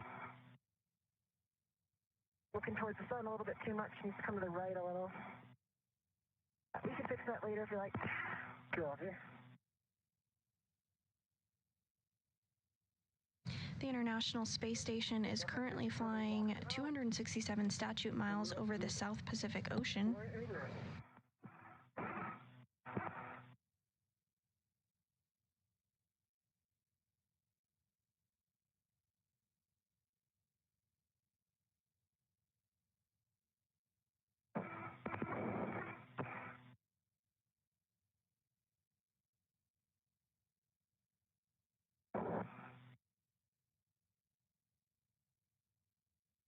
Come to your left a little bit.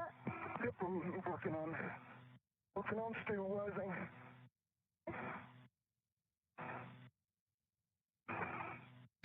And in this view on your screen, you can see both NASA astronaut Jessica Meir on the top spacewalker there. She's wearing the spacesuit with the red stripes. And then on the lower portion of your screen is NASA astronaut Chris Williams. Williams is going to work to get into the articulating portable foot restraint, which you can see him doing there. He's going to lock his feet in, and he will remain in that placement to help him get in a good configuration to have good leverage to help install the right mid-strut alongside NASA astronaut Jessica Meir. Get my balance, right?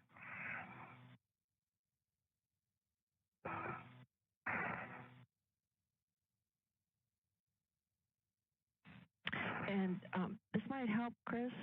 We're not sure if you locked out your safety tether, but that retraction force is pretty strong and could be working against you.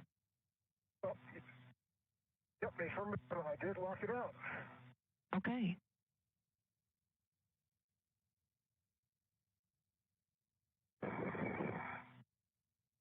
I think you're in. If you can bring your feet forward a little bit more and get your heels down, you're right underneath the loop. Skip. And you can't get a bit too much to your heels too far to the left. Trying to just deal with that.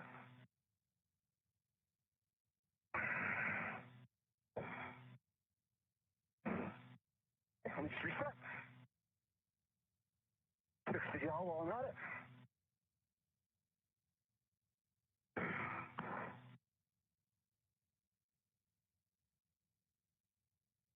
Okay, let me know if I need to help pack you on. I think I just need to give it one more go.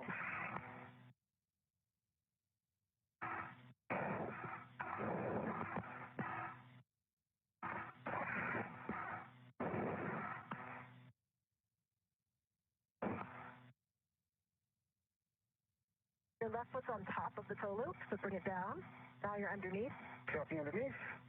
Right foot's in. You should be able to lock your heel.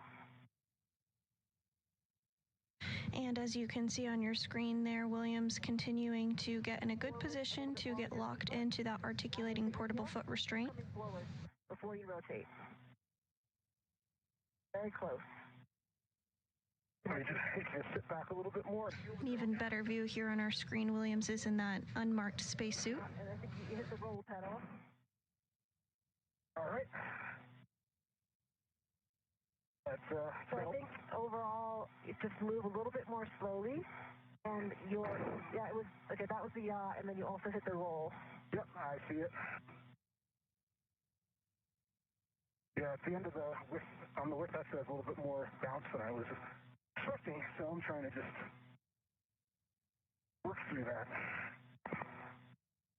I think you just needed to get your foot a little bit further forward before you rotate your heel. Copy all.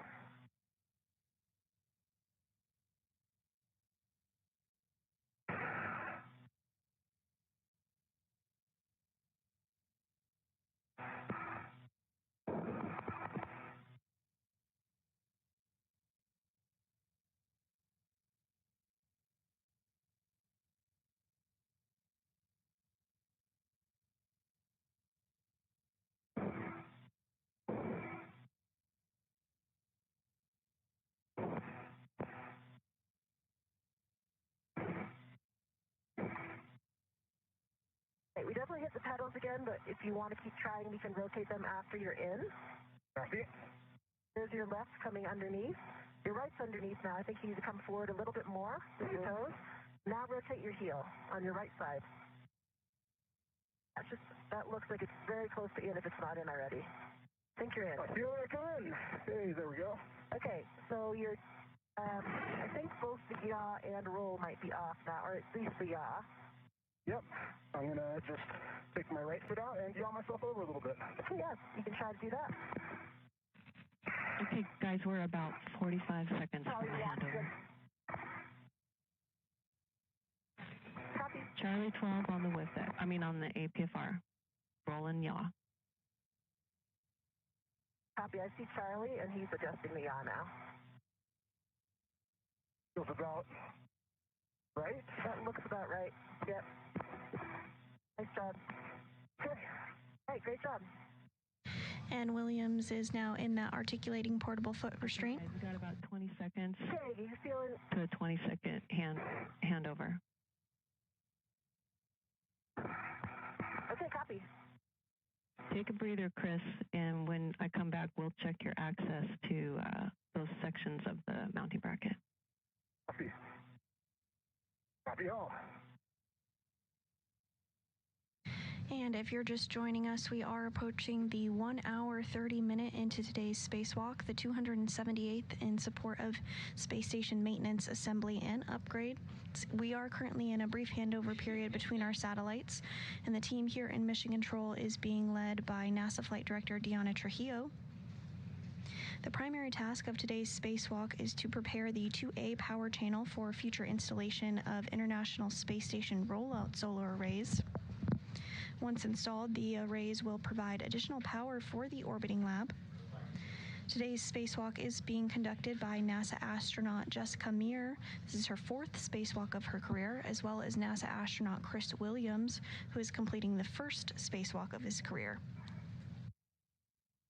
So far, the duo has exited the Quest airlock and translated to the work site for today. Just before we had the handover period, we did see that Williams successfully was inside the articulating portable foot restraint, which was the milestone that needed to be completed before work began on installing the right mid-struts. I think I'm in a good position. I think I'll be able to access the mounting bracket from here. Excellent. Guys, I'm back with you. I think I heard you say, Chris, you think you can access the mounting bracket. Check the pit pin, grounding block, and the strut clevis. I see the pin grounding block, and the strut clevis is a little bit forward, but I should be able to reach it, and I see the bearing in there. Excellent. There's a great view through your helmet cam, too. We'll take a glove, hat, and gauntlet check when you're ready. Copy.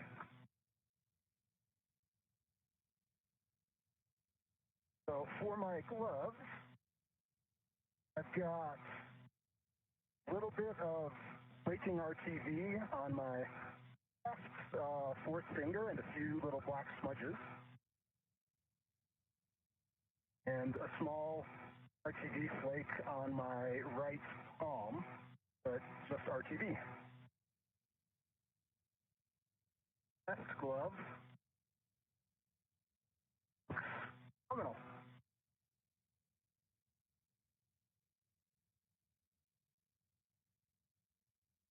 Okay, Chris, copy on your gloves. That's we're still good with those. What about hat and gauntlet? Yep, and it's got a dry hat and gauntlet down. All right. Excellent, guys. So we are ready to install the right mid strut. So if, Jessica, you can work on transferring the right mid strut to Chris. Chris, you're going to receive the mid strut and ret to the handrail stanchion closest to the side pad. Copy that. Hey, Chris?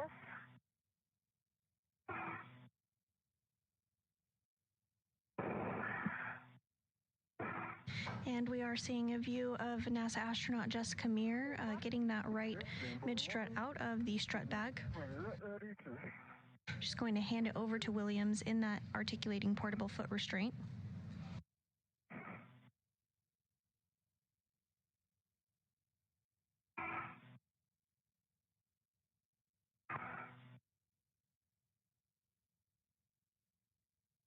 And by 1 second, and I'll be right back.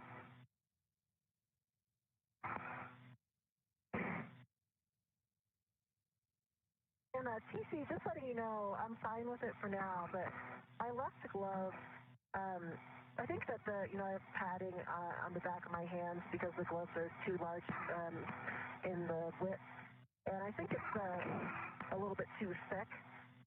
So it's pretty hard contact point on the outside of on the back of my left hand. I'm okay with it for now, but I'll keep watching it because it does kind of limit my motion of my left hand a little bit.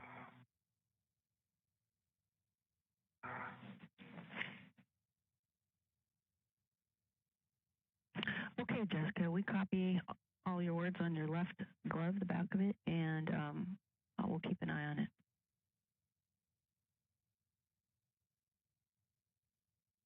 And just a question, if I know we don't often adjust our palm bars when we're pressurized. If I were trying to relieve, kind of loosen the palm bar, I'm assuming that should increase the diameter there, which might help it a little bit. Would I have a go to try that? Checking. And Chris, let me know when you're ready. We can start. I'm ready. Okay. Here it comes. Okay, I've got it. Okay. I've got positive control. I'm working my ret. Copy. And Meir now working to pass over that mid-strut. I've got a ret on it. I can release this large. Okay. I'll get a hand on it. All right, it's coming down to you, large hook. Okay, large hook's back to the bag.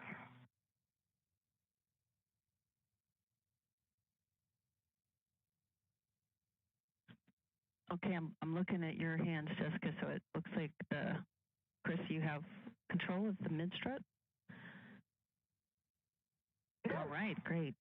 Then, yes, Jessica, you can make your way over to the side pad location on the right side of the mast canister, and you'll BRT to the long handrail. And Chris, you can extend the mid-strut to full length and pin the side pad towards the mast canister. Copy. Extending to full length and tending towards mast canister. Okay, and Jessica, just with the question you have about your palm bar, we need to look into that, so it'll be probably a little bit before I can get back to you on it.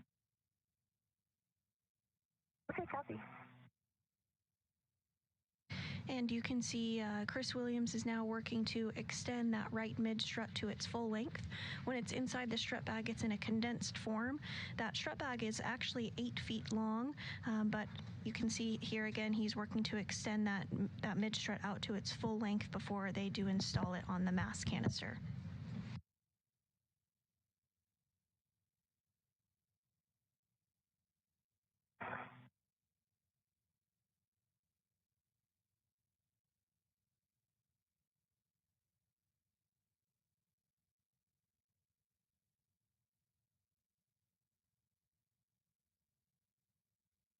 I found the long handrail. You can see NASA astronaut Jessica Meir across from Williams. She's in that spacesuit with the red stripes. She's going to work to get her pistol grip tool to install the side pad on the mast canister.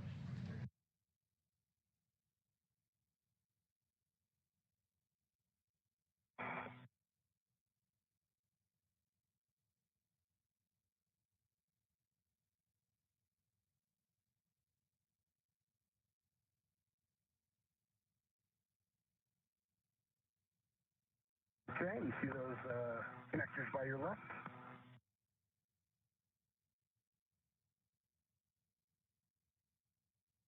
Yep, I do. Copy.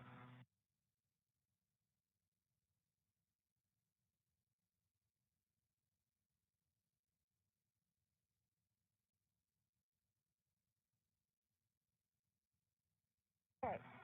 Ready to receive the side pad. Copy, there you are. See the arrow is up. Okay, Jessica, there's a warning I need to read to you that there's a pinch point between the side pad and the mast canister. Copy. And for you, And my red is locked out. Thank you.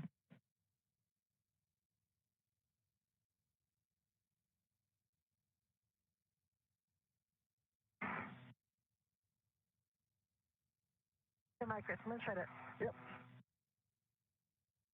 So now that this right mid-strut is fully extended, Meir is going to work to install it using that side panel. She'll utilize the pistol grip tool to do that. We did just have a good view of it a moment ago, and we will get another here shortly. But she's going to line it up with those holes and use the pistol grip tool to safely secure it. And there you can see that view again.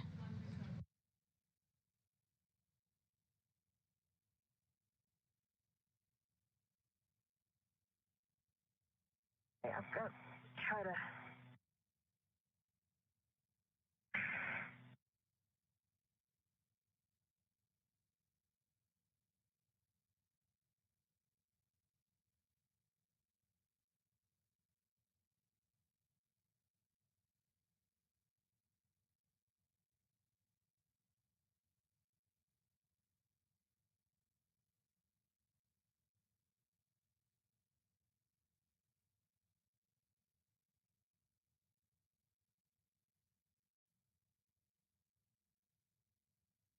Hey, Chris, we'd like you to hold the strut, not just by the bolt, but the clevis of the canister. Thank you.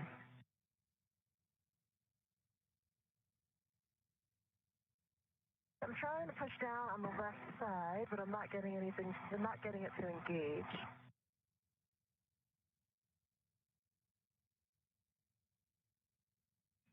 Copy.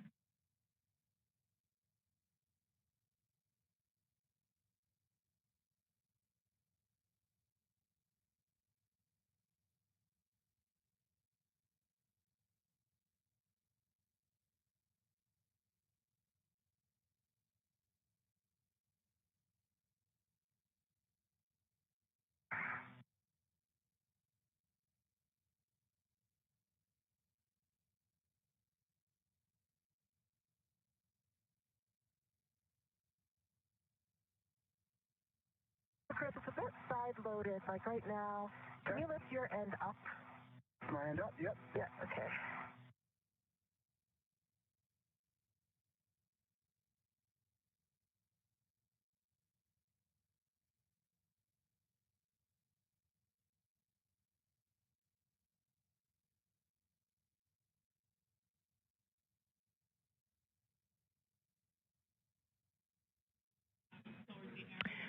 So, Jessica, the tab that is on the side pad, it looks to us like it needs to go up a little higher on the mass canister there.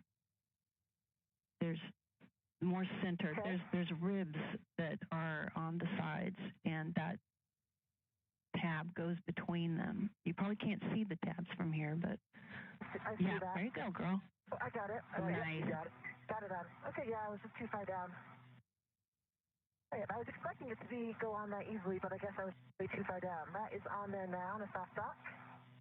Well done. Okay, let me read another caution to you before we get into these slick fasteners. Okay, verify proper alignment for Fairchild fasteners installation due to side load crossing and, side load cross-threading sensitivity.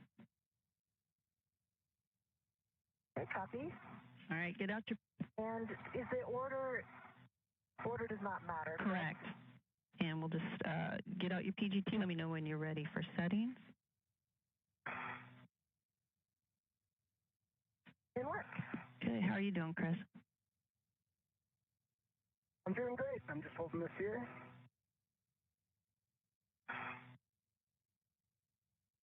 And now that Meir has aligned that side pad on the mass canister, she's going to utilize the pistol grip tool to install it.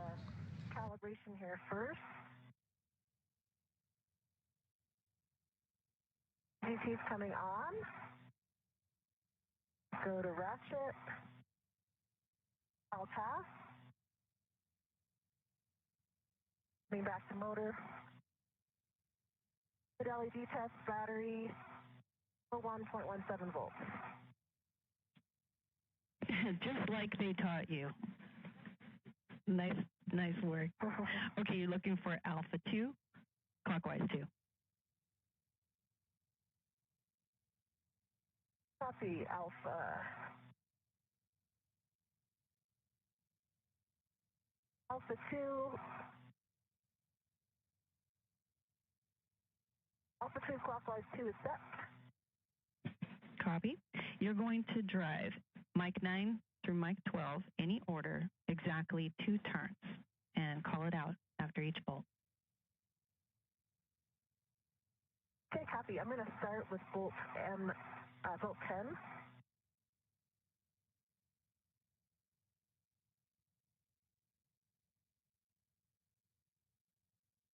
Meir now driving the first bolt. 2 turns on bolt 10. Copy, 2 turns, bolt 10. And I see 2.49 on the counter on the revolution. I counted 2 on the EGT itself. And that's a good turn count, and for now, these 2 turns, you don't need to reference the display on the PGT, just count them and report what you count. Okay, copy.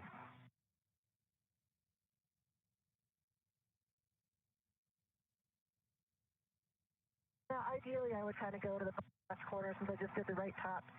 That matters because I have better access right now to 12. Any order.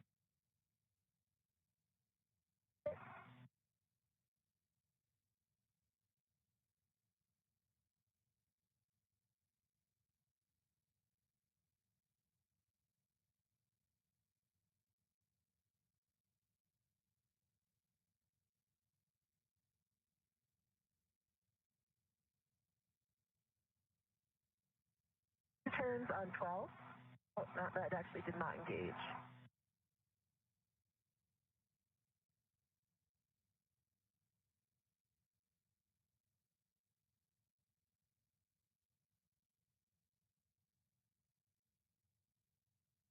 Okay, now I've got 2 turns on 12. M12, 2 turns.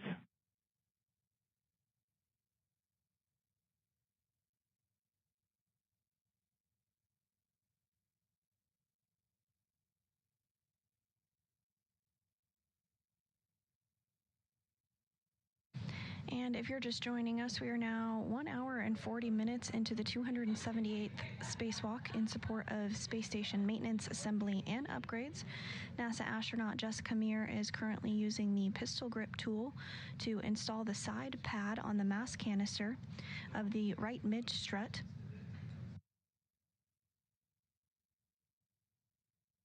Today's focus on the spacewalk is to prepare the 2A power channel for future installation of International Space Station rollout solar arrays. And as part of this, the crew is working to build a mod kit. And that modification kit build is in work, as you see on your screen. A portion of this mod kit has already been built. On May 1st, 2025, NASA astronauts Anne McClain and Nicole Ayers worked to build a portion of the modification kit, and the main goal of today's spacewalk is to finish up the build.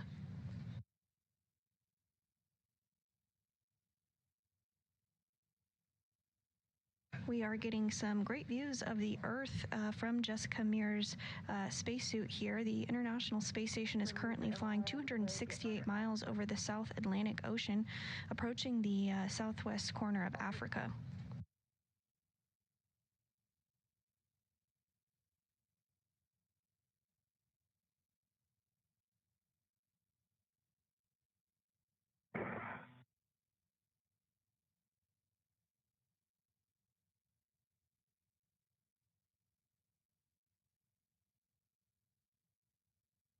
I've got 2 turns on M9. Copy, 2 turns on M9.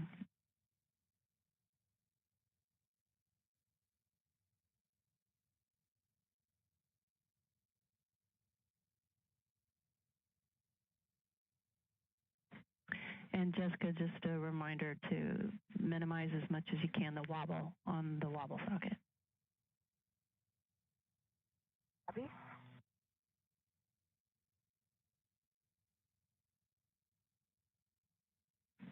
I know we're asking a lot.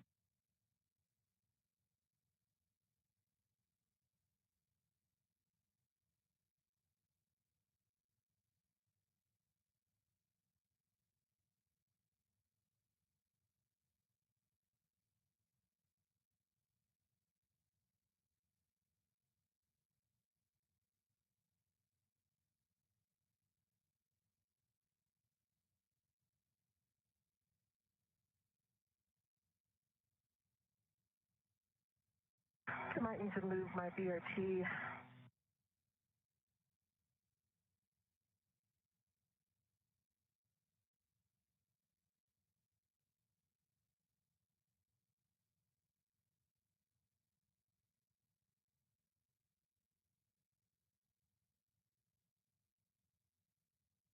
And this view of NASA astronaut Chris Williams as he continues to help support that right mid strut as Meir installs it using the pistol grip tool. This is Williams' first spacewalk and the 4th for NASA astronaut Jessica Meir in the spacesuit with the red stripes across from him on your screen.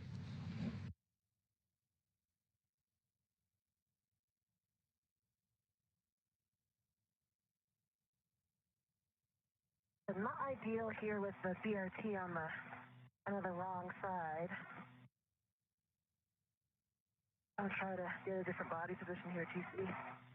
Yeah, we appreciate it, Jessica. We see what you're doing there, and we want you to take your time and get in a good position, good control of that PGT. So you do what you need to do.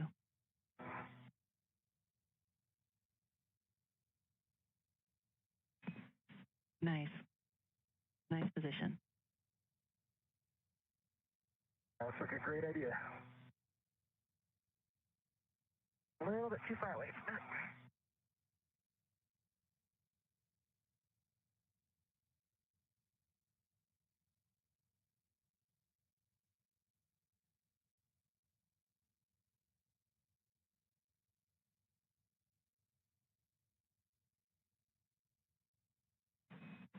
Sorry.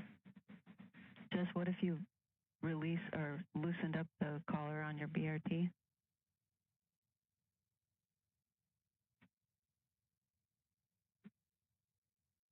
I think I'm in an okay position right now. Good.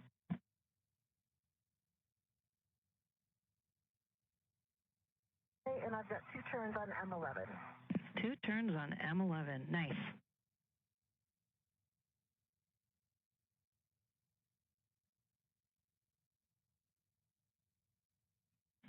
Okay, well done. So after those initial turns on M9 to M12, I think, Chris, you already have the clevis, the mid-strut clevis aligned with the upper strut clevis.